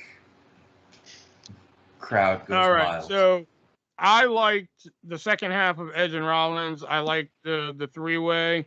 I liked everything except for the actual wrestling and Alexa Bliss and Eva Marie. I thought the tag team match was really good. I liked the second half of Priest and Sheamus, and of course, fucking Belair and Banks just was fucking stellar as shit. I'm gonna have to give it a 7. Nice. Nice. All right, so I'm gonna leave it up to you guys right now. Do you guys want to do Sports List of the Week or Takeover? Let's do sports. Honestly, I only really watched the last 3 matches of Takeover, and I would like to talk about them. But if we're going to do Sportster, I'm cool with that. Okay, well I missed the last 2 matches. Here, we'll just do the quick version here. Okay, so right. the opening match was $1 Million Championship. Yeah, Cameron Grimes versus LA Knight. Thumbs up, thumbs down. Down. Really? Thumbs up. Yeah. I thought it was decent. It was way better than I anticipated. Mm-hmm. I hate the $1 Million Grimes gimmick. I still think it should be Undisputed Grimes. Now that there's an opening. There's 2 openings. There's 2 openings now, man. Yeah. You Hell, 3 openings. And there's no Roddy.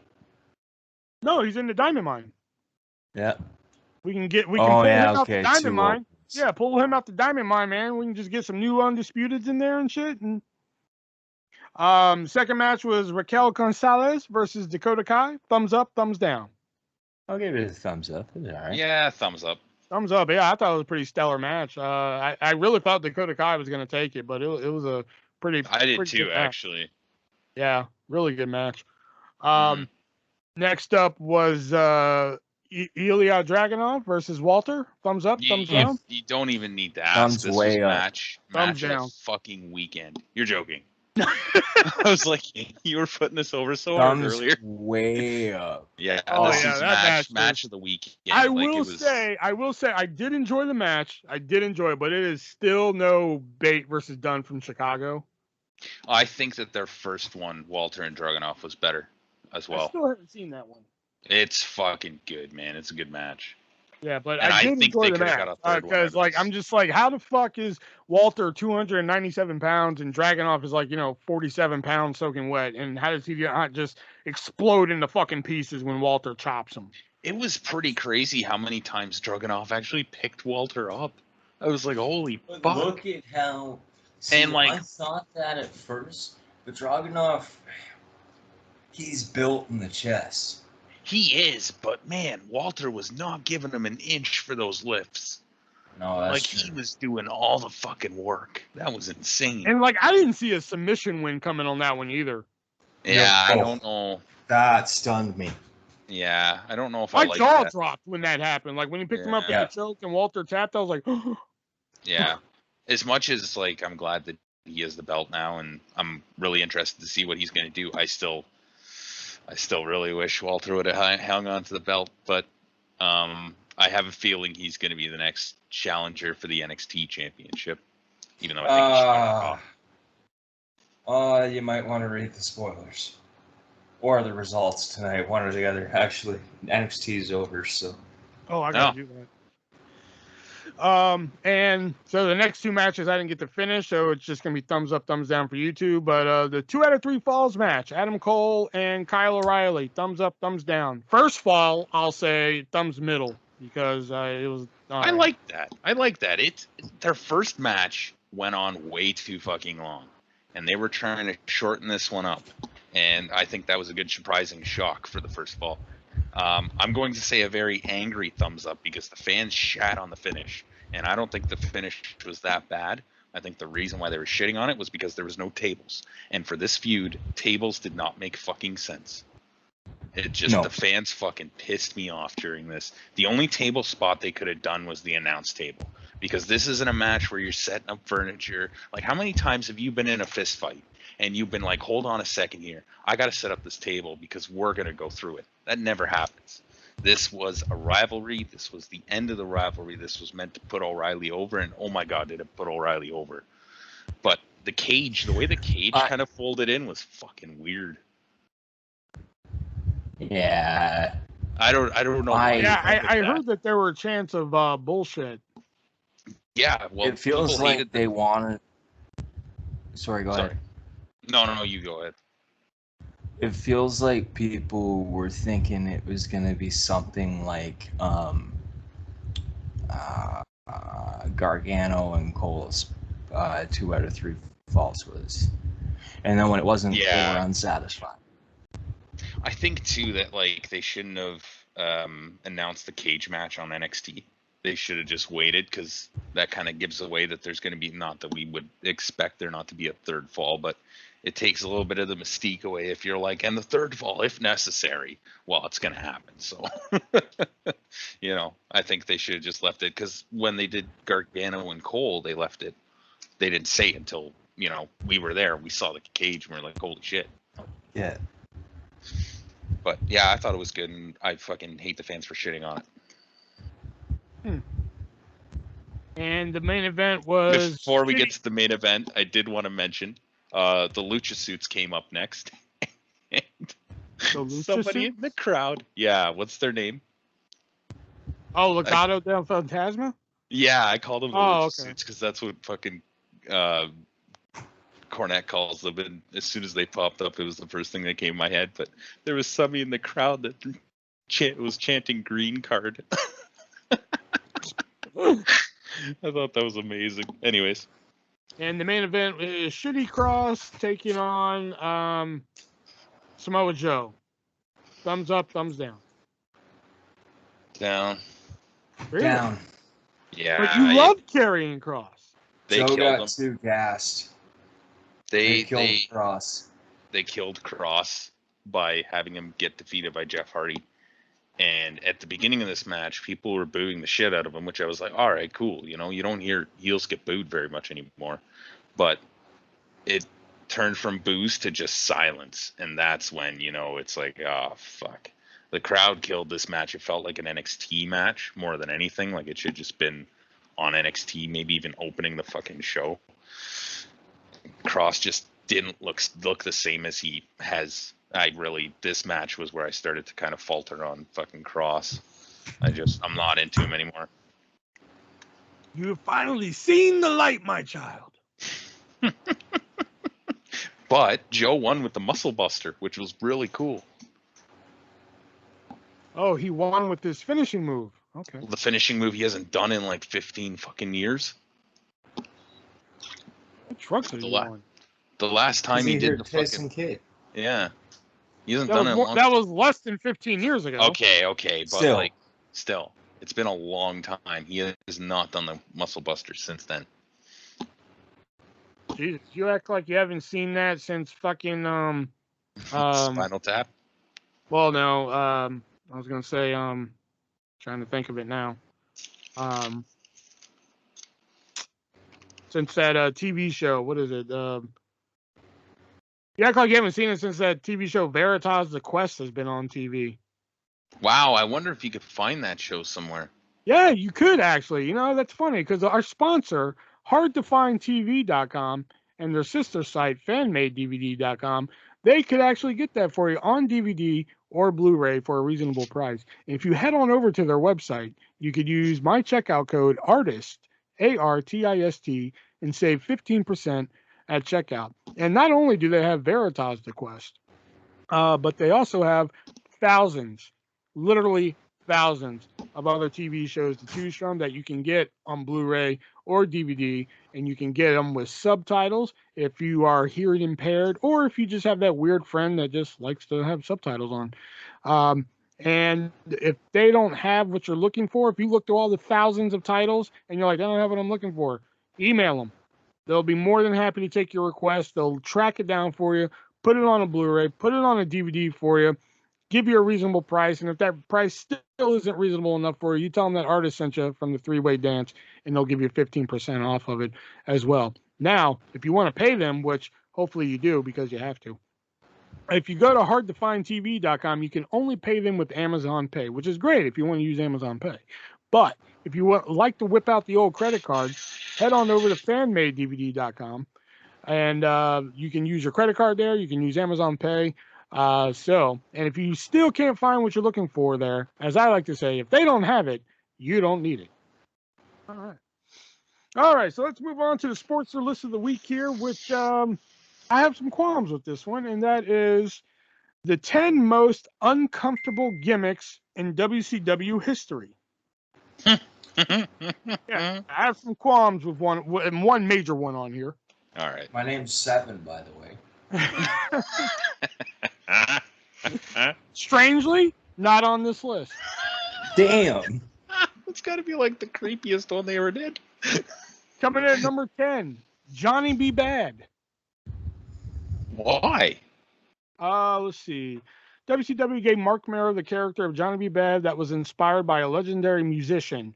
Mero had a resemblance to Little Richard, and WCW wanted to go all in with that. The gimmick was essentially a flamboyant face character meant to strike comparisons to the singer. Mero did a good enough job creating his own identity, but the gimmick was still too much to handle at times. Mero changed his look when leaving for WWE, even though he didn't find much success there. Fuck off. Oh, I didn't fucking write it. Yeah, I know. I'm not saying fuck off. I like how it says that Mero changed his look when leaving for WWE. They wanted Johnny B. Bad. Yeah. Well, they couldn't. Yeah. You know. Number 9 is the one that I have fucking issues with, and that is the artist formerly known as Prince Iaukea. But why was it uncomfortable? Why? Legendary musician Prince changed his name to the artist formerly known as Prince to spark the WCW idea. Prince Iaukea started dressing like Prince and added former Nitro Girl Charmel as his manager, but it just felt like a desperate attempt to rip off a celebrity. What's the name of this list again? Rip off of a celebrity. How What'd is you that say? uncomfortable? What'd you say, Shelby? What's the name of this list again? The top 10 most uncomfortable gimmicks in WCW history. Yeah, how's that uncomfortable? Because they're ripping off Prince. That's not uncomfortable. It's just stupid. Hey, fuck you. Without the artist formerly known as Prince Iaukea, there's no me. I'm not saying that the idea is stupid. I'm saying that you could derive it as being stupid, not uncomfortable. Oh, okay. Yeah. I don't know if that's any better, but tried. Coming in at number 8 is the Yeti. Yeah, dumb. Dumb, but uncomfortable? Were you uncomfortable watching the Yeti? Well, Maybe when the him Yeti hugging comes the Big out Show. wrapped in toilet paper and then double bear hugs a man, yeah, I'm a little uncomfortable. Yeah. That's a fair Just a little point. bit. Excellent. That's a Yes. fair point. Perfect. Oh, fuck. Coming in at number 7, this one I don't get either. Number 7, Glacier. Why? It's a Mortal Kombat ripoff. I think this guy needs to look. I think this guy needs to look up the word uncomfortable and learn what it means. Let me see if it's written by our guy here. No, it's written by Joey Haverford. Gabriel Eckhart, if you're listening, fuck you too. Yeah. Eat a He's big listening like, I didn't even do anything to you guys. This week, yeah, like he listens. Eat a big one. Just eat it. Glacier couldn't live up to the hype when debuting with the stage setup of a dark entrance with artificial snow falling from the rafters. Fans were more confused with anything else, which led to WCW changing plans by keeping him in the lower mid-card. Talk about confusion. Coming in at number 6, the Zodiac.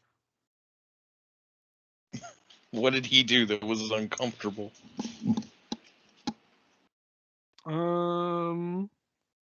The face paint meant to make him look intimidating just came off silly. To help turn the group into a bigger joke, WCW eventually wrote Beefcake out of the character by claiming he was infiltrating the group on behalf of Hulk Hogan due to their real-life friendship. Oh my. Again, stupid, not uncomfortable. Hey, Not the uncomfortable Booty Man watching. was more uncomfortable than that. Coming in at number 5, the Kiss Demon. Oh, Lord. That was just bad. Again.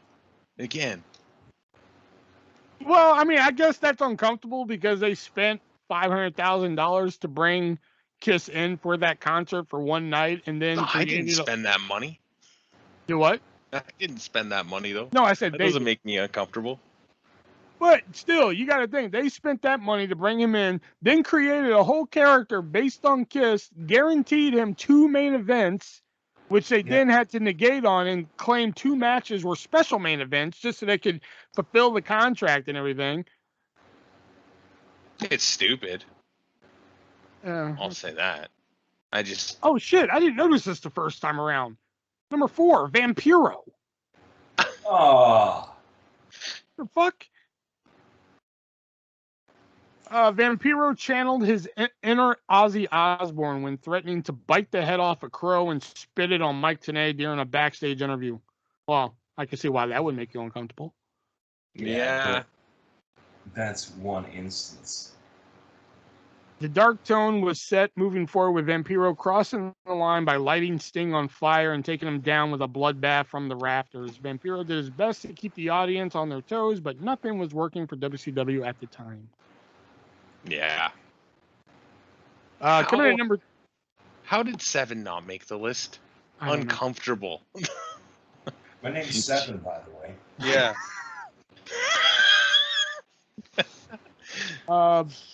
Coming in at number 3, it does not state which gimmick. It just says his name, and that is number 3, Mike Awesome. Aw, damn. That 70s guy saw Awesome living life like it was 1970s with his fashion and lifestyle choices. Awesome also played the fat chick Thriller as someone with attraction to plus-size women. Both gimmicks made television uncomfortable whenever Awesome was on the screen. That 70s guy, not so much. I know where they're going with the fat chick Thriller, but, you know. Yeah. Coming in at number 2, Oklahoma. Yeah. Yeah. This is just egregiously offensive, to be honest. Ed Ferreira, if you are listening to this, fuck you. Yeah, go fuck yourself, buddy. Pinata! Okay, sorry. Hey, he's a former WCW Cruiserweight champion. Yeah, good for that. Because his butt buddy was writing the script. Mm-hmm. Any guesses as to what number 1 could be? The name's 7, by the way. I told you, 7's not on the list.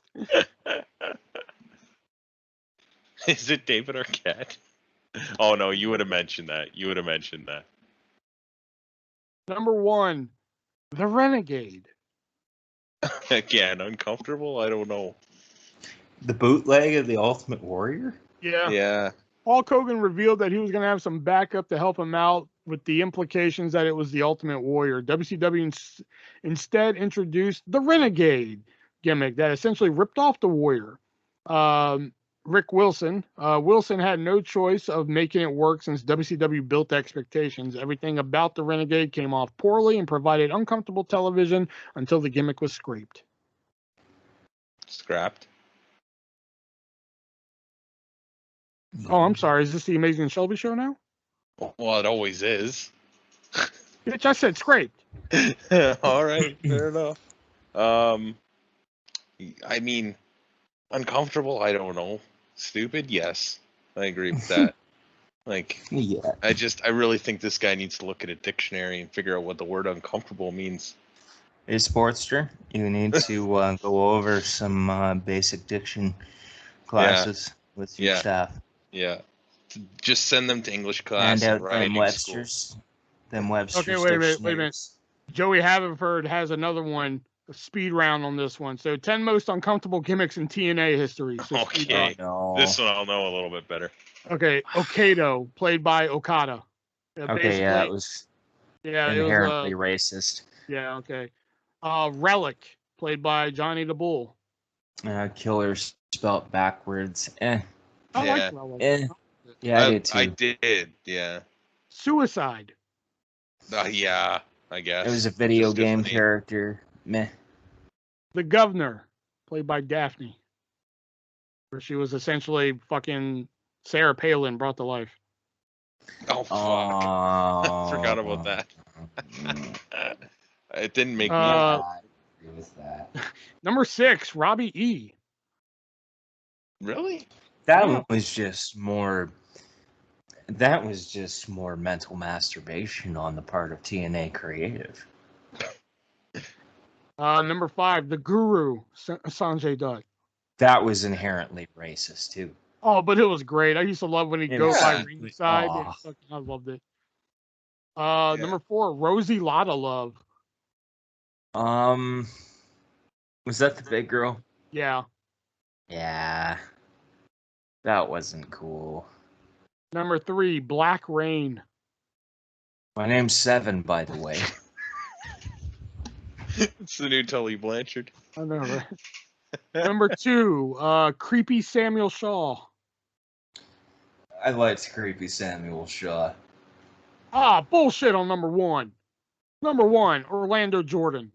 Bullshit.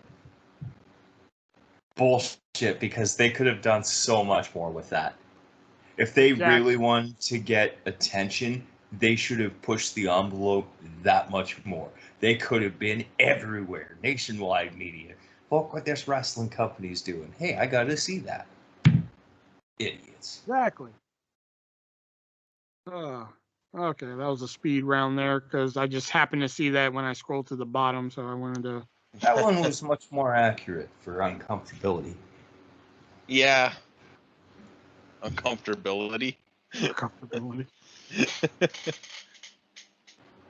All right, let me pull up the questions here. But before I pull up the questions.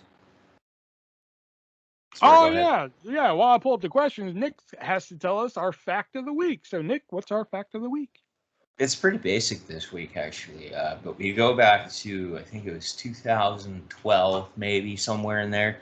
There was an animated movie by the name of Romeo and Juliet came out, and actually, Hulk Hogan was in Romeo and Juliet. He voiced he was the voice of the TV announcer for the Terraforminator lawnmower.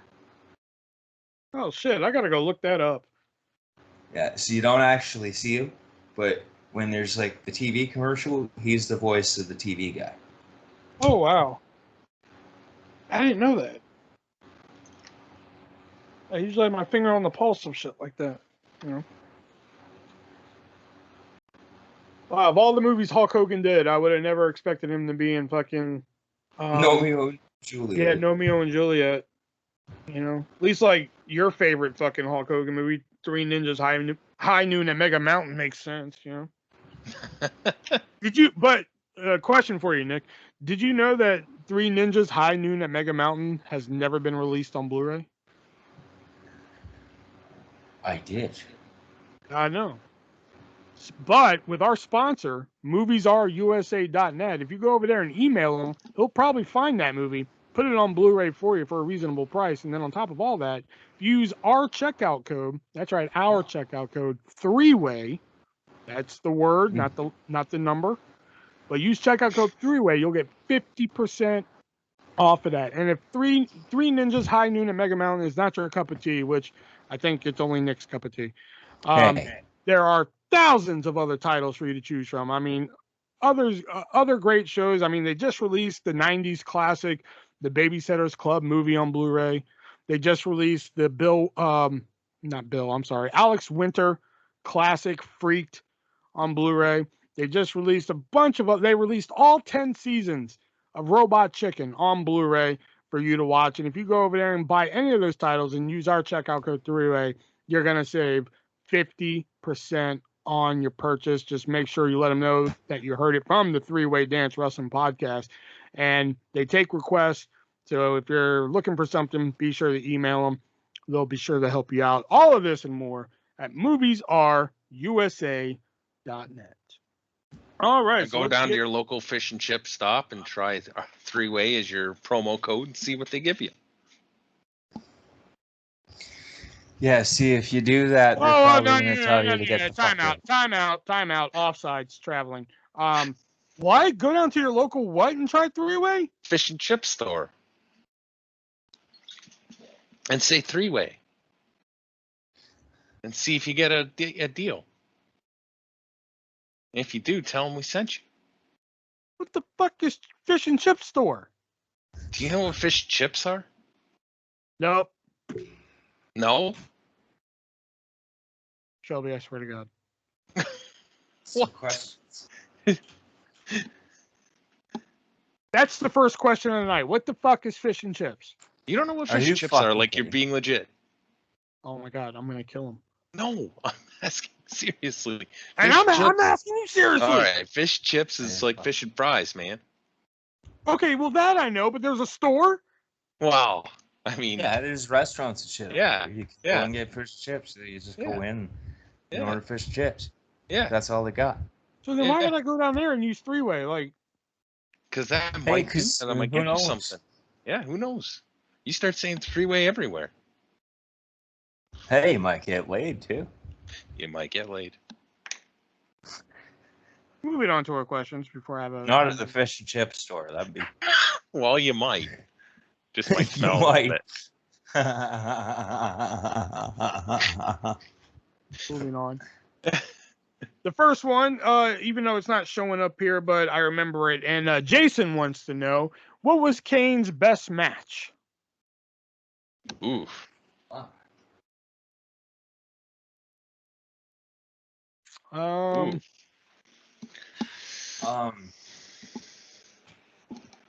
Goddamn. Great Khali, WrestleMania 23. I'm gonna have No, I'd probably say the ambulance match with Shane McMahon. Yeah, I liked that one. It's a good show. That's good. And his follow-up, like the last week, was did he win that match? And yes, he did. Mm-hmm. All right, the next one here comes from July Caves, which is, hey guys, who do you think is the sexiest WWE diva of all time?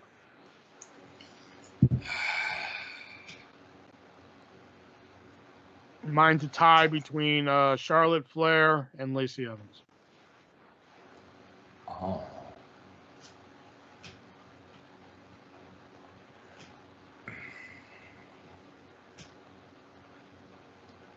Mae Young. Oh my God.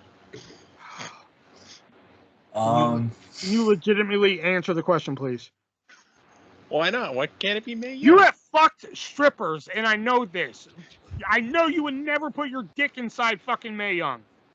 I have never done well, that especially not in my now. life. Yeah, I mean, she's dead, so you can't. And I've never done that in my life. Oh, you fucking lying piece of shit. No, I am not lying. I have never done that in my life. Oh my God. We are currently looking for a new co-host of the three. Yes, you are. Yes, you are.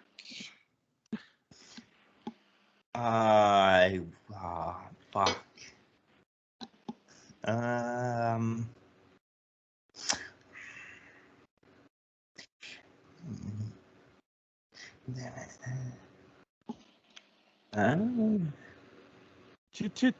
Today, Junior. Hey.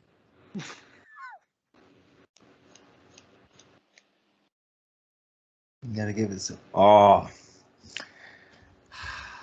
All right, you're gonna give me shit. Yeah, you're gonna give me shit. Shayna Baszler. Oh my God. I'm done with both of you. I kind of saw that coming. Of all time. Hey man, sorry, but you know.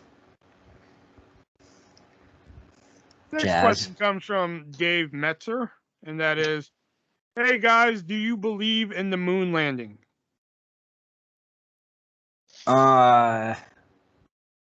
Until they tell me.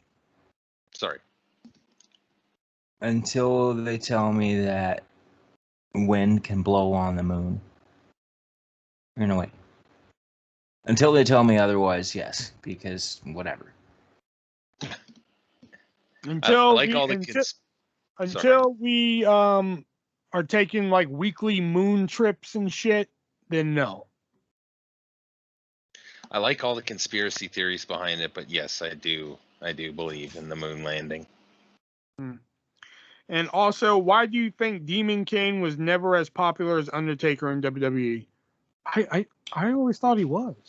Now, are we just talking Kane in general, or when he came back as the Demon Kane, when they started referring to him as the Demon Kane? Because to me, that's just like one little part of his career, and I mean, that was I always thought with Kane with the mask on was Demon Kane. Okay. Yeah. So, I mean, I don't know. I don't think he was quite as over as The Undertaker, because I don't think he was as good, and he wasn't the first either. That's the other thing, Well, too. I always thought he was as popular as Undertaker. I disagree. Maybe not more popular, but he was Definitely not, yeah. I would definitely say up there. as popular, but not more. And Stug only asked one question this week. And that was, what are your top 3 moments about CM Punk's debut? I'm kidding. Really? That's not good. No. What do you all think about CM Punk's debut on AEW Rampage? I believe we kind of discussed that in the news. So Yeah. Dave Metzer asks, what are you guys' favorite WWE pay-per-view ever? Oof. Wow. December to Dismember. December to Dismember. Heyman at ringside during the Elimination Chamber is just gold. You know he's done like 5 minutes in that match. He's just, and you just know it's just like, and it's your last night. No, I'd probably say WrestleMania 22, man. Yeah.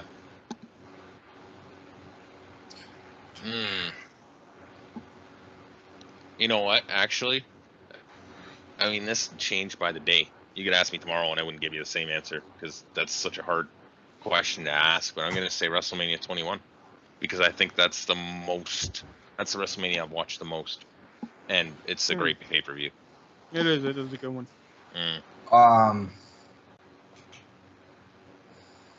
WrestleMania 19.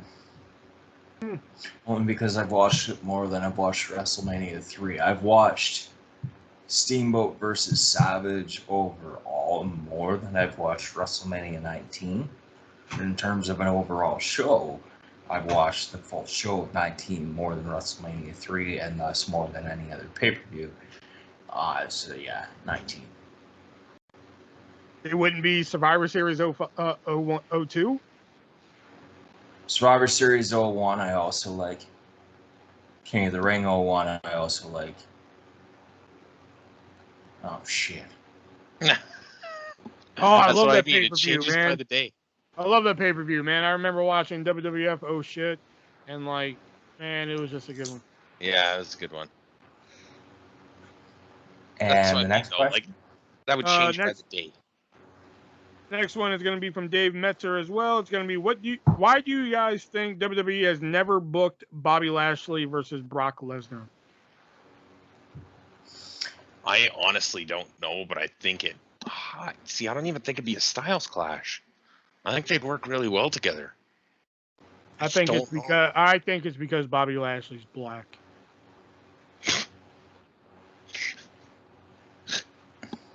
All right then. I was trying to see how long I could hold it. Yeah. No, I don't know. Money, maybe booking issues. It's got to be like, wrong time, wrong place. Yeah, I mean, Lesnar was gone when Lashley first came in, right? And they haven't really crossed paths yet. You know, Lesnar was on top and Lashley wasn't. Well, there was that time where like Reigns and Lashley were feuding to see who's going to face Lesnar, and then Reigns won that feud. Yeah. Wasn't Lashley and Lesnar both heels at that point though? No, that was when Lashley was still a face. Yeah. I mean, they were always more Roman Reigns and fans. That's when they put Lashley in that feud with Sami Zayn. Oh, God. Was that the sisters one? Yeah. Yeah. Oh God. That's stupid. See, I think it's because they know fans want it, and they're just deliberately trying not to do it. No, they're not that smart. Are you sure? I'm They positive. didn't give us Undertaker versus Sting, and they could have. Multiple times. Well, that was because of Sting's stupid ass.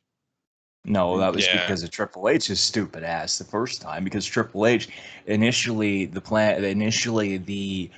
meetings in early January of that year, creative had discussed the Undertaker versus Sting. Triple H in the meeting said, "No, I want to match with Sting," and then Vince said, "Well, what about a triple threat?" And then the rest of creative said, "No, well, that wouldn't make any sense." And then they're like, "Well, neither would Triple H versus Sting." But Triple H was like, "But WCW and WWE," and then, well, we got that shit fest. Oh, okay. Gold Rush 81 asks, favorite moment of the weekend and most disappointing moment of the weekend. Walter Elia, favorite moment of the weekend. Are we Most counting Friday disappointing. night? Sorry. Yeah, no, that is a good question, but I think I'd still go with Walter Elia just because it was an actual match. I know he didn't say match, but I think I'd go with that anyways. Least favorite moment of the weekend was fucking Boggs and his stupid shenanigans. Bullshit. Fuck, I hate that guy. Favorite moment of the weekend.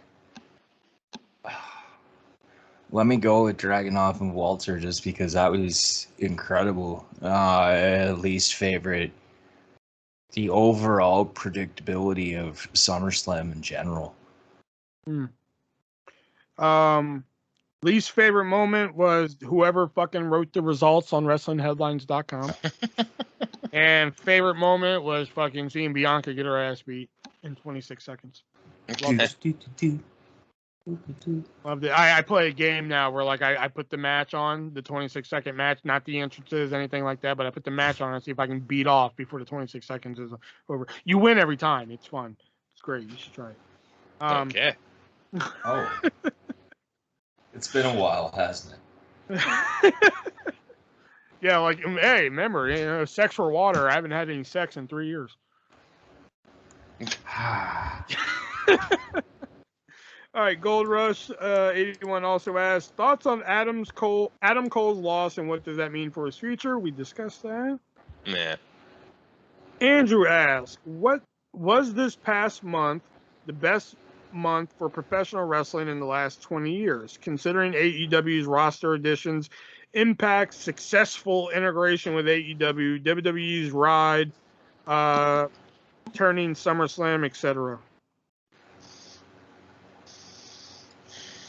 Again, I think you can make an argument for it. Best week in the past 20 years? Best month. Best month, sorry, in the past 20 years. I mean, I can't think of one that was better, but I'm sure there has been ones that are at least almost as good. I think that's a hard thing to judge, Yeah. If I had like an encyclopedic type deal in front of me of each year of the past 20 and the big wrestling events that happened, I would better be equipped to answer this question. Yeah, that's a hard question. That said, given the that's a hard question to answer.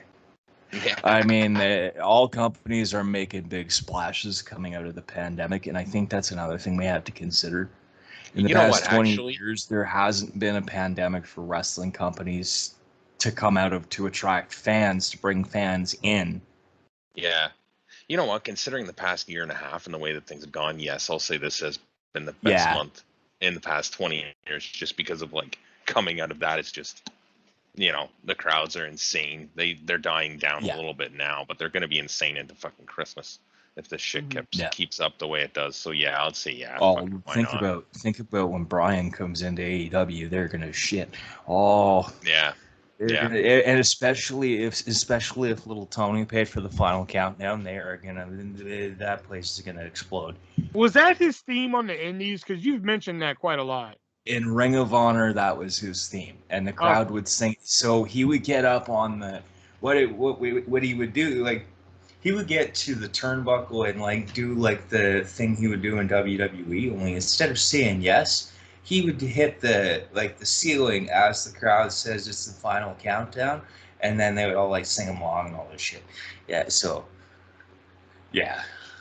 Oh, okay. Andrew also asked, do you think all the ex-WWE talent now in AEW is good or bad for the rest of the indie darling heavy roster? I think it's good, just because they have guys to teach the indie guys how to work properly, because a lot of them, unfortunately, don't get that proper training. But at the same time, I think they're getting to a point now where they gotta stop signing talent. They're just too many guys on the roster, and too many of them aren't doing anything or doing anything of importance. And there's just going to be guys that you don't see and just kind of flounder. And I mean, if Tony Khan wants to spend his money that way, then I guess Tony Khan spend his money that way. But too many guys. I mean, yeah, because that was the whole point of AEW, is not seeing the same fucking people over and over again. And now we're getting to that point. Because I mean, look who. Yeah. Because I still stand on my belief that I don't believe Chris Jericho should have been the first AEW champion. When their whole fucking platform was like, we want to make new stars. I still stand by my belief that Adam Page should have been the first AEW champion. But hey, Will, go suck your fat ass. Now that y'all know where that clip comes from, it's even better. But, now you have Christian in there, which, I mean, I guess they're mainly using him right now to help Impact, which, okay, I guess that works out. And he's doing a lot of stuff with Jurassic Express, too, isn't he? Jurassic Express? Yeah. What's their name? Jurassic Express. Got it. Yeah. He's doing a lot of stuff with them, which is helping them, too, right? So. Yeah. I mean, and then now you have Jericho kind of like in lower main event type of status, upper mid card. Send Jericho away for a little while. Now you have CM Punk back, which I mean they threw him right into the upper mid card. Yeah, well. So I think some of them you can use to your advantage. If Bray Wyatt, who is rumored to come in, or Wyndham Rotunda, whatever, if the friend comes in, I just think it up, but when you're putting on, and I understand they have a lot of talent, but for a show like AEW Dark and Dark Elevation, I'm sorry, I don't want to sit there and fucking watch 14 matches where I know the outcome to 12 of them before they even start. Yeah. I don't care if you're showcasing new talent that people haven't seen. I don't care. If I know that new talent's gonna lose, then I don't give a shit. Yeah. They already got enough programming anyways. I think that's mostly just to get some of their new guys some exposure of some type. Maybe there's something interesting that happens on that, and you're like, oh, I'm going to go check that out. And you're like, oh, that was a cool match, whatever, right? But, yeah, but still, if I know who's going to win, then there's no point in me watching sometimes. I guess. I don't know. I think that's, they shouldn't. Because when AEW Dark first started, go look at the very first episode of AEW Dark. It was 3 matches, and they were all very good competitive matches. Now go look at last week's AEW Dark. It's 27 fuck matches, and the outcome of every single one of them, and maybe 2 of them, you're just okay, well, that one could go either way. Yeah. And that's what I don't like about it now. Yeah. Andrew also asked, when are all y'all going to grow a beard and cut your hair like Brock Lesnar? Tomorrow. My beard is currently growing back in, and I will not grow my hair like Brock Lesnar. He looks like a fucking onion. I know. I'll do it. Nick goes live on his Facebook page every day, and I go leave comments on his videos, but he never responds to them anymore. Oh yeah, because the camera is reversed now. Oh, okay. Yeah, because when you first shaved your head, I was just like, we'll find the cure, buddy. Don't worry. And then today I wrote, does your head squeak when you rub it? And I was like, he never responds to my shit anymore. So like, I'm gonna stop coming. No, it's because before it had front facing camera, and now it's rear facing camera. So I'm looking at the back of my phone. Well, go back to fucking front facing. Give it. Say that like it's a chore. Yeah. But I was just getting the rhythm of the rear face. But then you can't see my funny comments. I see them after and I laugh and not not the respond. It's not the same. I like seeing the Alright. live reaction, you know. And the last one here from Andrew is: do you think Vince will sell WWE, and who do you imagine buying? I thought that they were going to have a sale this summer, and it hasn't happened yet. I would love to see little Tony buy it. It goes up for sale, and then just an anonymous bid goes in. And Vince is like, Jacksonville, Florida. What the hell is this? Whoa, pal, that's a whole lot of money. All right, we'll take it. Mr. McMahon. Or how ironic would it be if on line one? How ironic would it be if WWE goes up for sale and Eric Bischoff buys it? That would be cool. If Ted Turner buys it. I heard some stuff that like NBC might be interested in it, or Disney or something. I hope Disney doesn't buy it. Yeah, Disney would fucking destroy it. People are pissed at Peacock's editing fucking WWE. Can you imagine what it's going to be on Disney? Yeah, I it'd be would fucking love brutal. to see little Tony buy it, though, just for the idea of, Mr. McMahon, there's a call for you on line one. What? Why would there be a call? What? Hello? Hi, this is Anthony Khan. I'm the CEO of All Elite Wrestling. I would just like to inform you your services are no longer needed. Thanks, pal. You're fired. We wish you the best in your future endeavors. All Elite Wrestling wishes Vince McMahon the best in his future endeavors. Yeah, good. Oh my god. Yeah, I just hope it's not Disney. You know, Disney's buying like fucking everything. Yeah. Like I said, if you think WWE's watered down now, shit, if Disney gets their hands on it. Oh, it'd be a joke. Yeah. Pretty soon they just get rid of the wrestlers and just have like fucking holograms going out in the ring. You thought the Muppets on Raw were bad. Yeah. Yeah. It'd be that every fucking week. Wait until Sheamus comes to the Mickey Mouse Clubhouse, fella. Just like doing weird crossovers. Oh, Sheamus! And he floats in and shit. Bro kicks the door.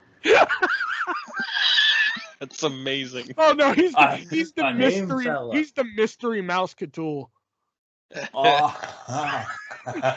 That's our mystery mouse Cthulhu.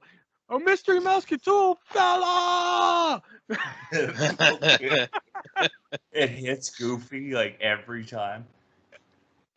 Goofy just goes flying every time. Now, if Sheamus went on set and just beat the shit out of all of them, that'd be entertainment. Oh my god. I kind of want to see that now. Disney, buy him. Fuck, buy him. Fuck, yeah. I kind of want to watch it now. Do it.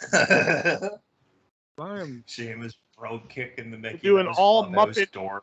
Do an all Muppet episode of Raw where like even the wrestlers are Muppets. Oh, the Muppet Rumble. Oh my god, yes. Statler and Waldorf at number 1 and number 2.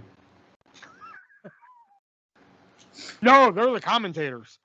Oh god, oh yes. Yes. Oh my god.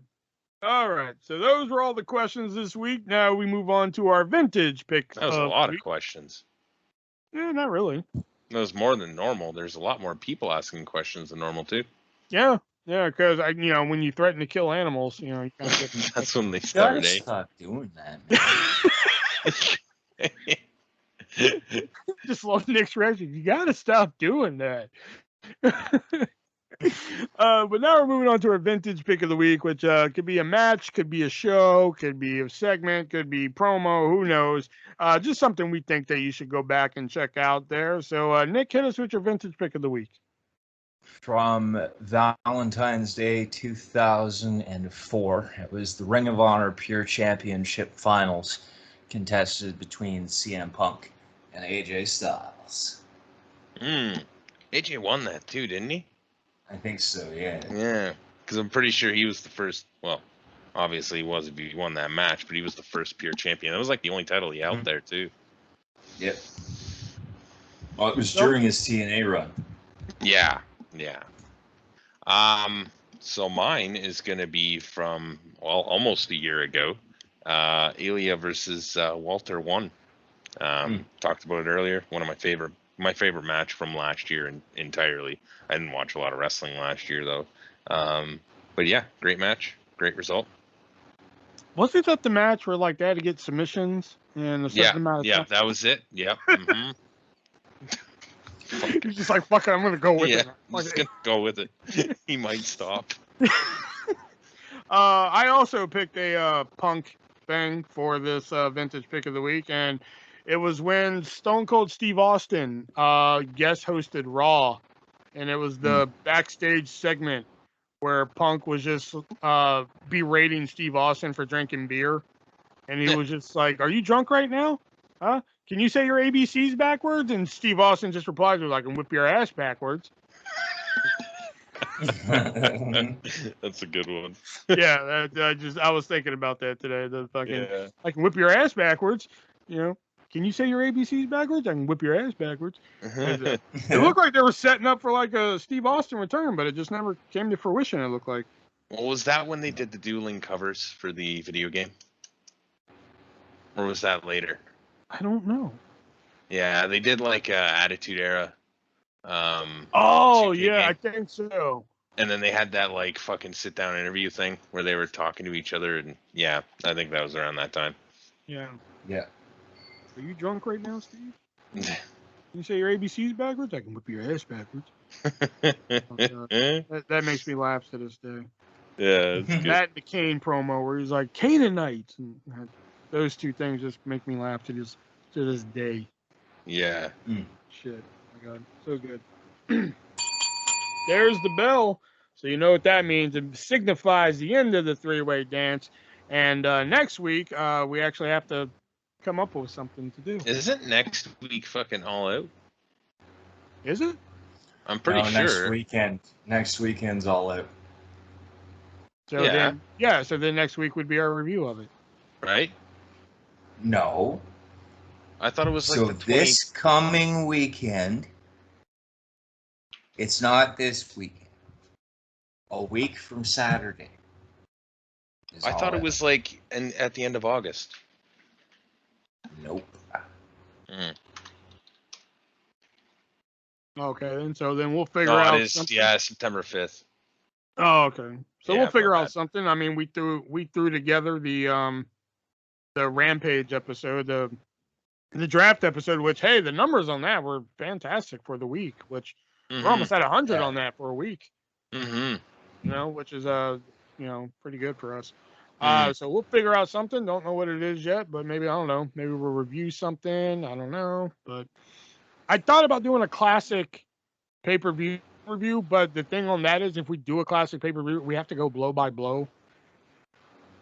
And I really what do you mean by blow by blow? You know, like, okay, the match starts and then Undertaker hits an arm drag, and then, you know, like, you really have to go blow by blow to really get the full experience. Yeah. You know, but all right, guys, so that's going to do it for us. Thank you guys for listening. Leave your questions in the comments down below. Check out all of our sponsors in the description down below.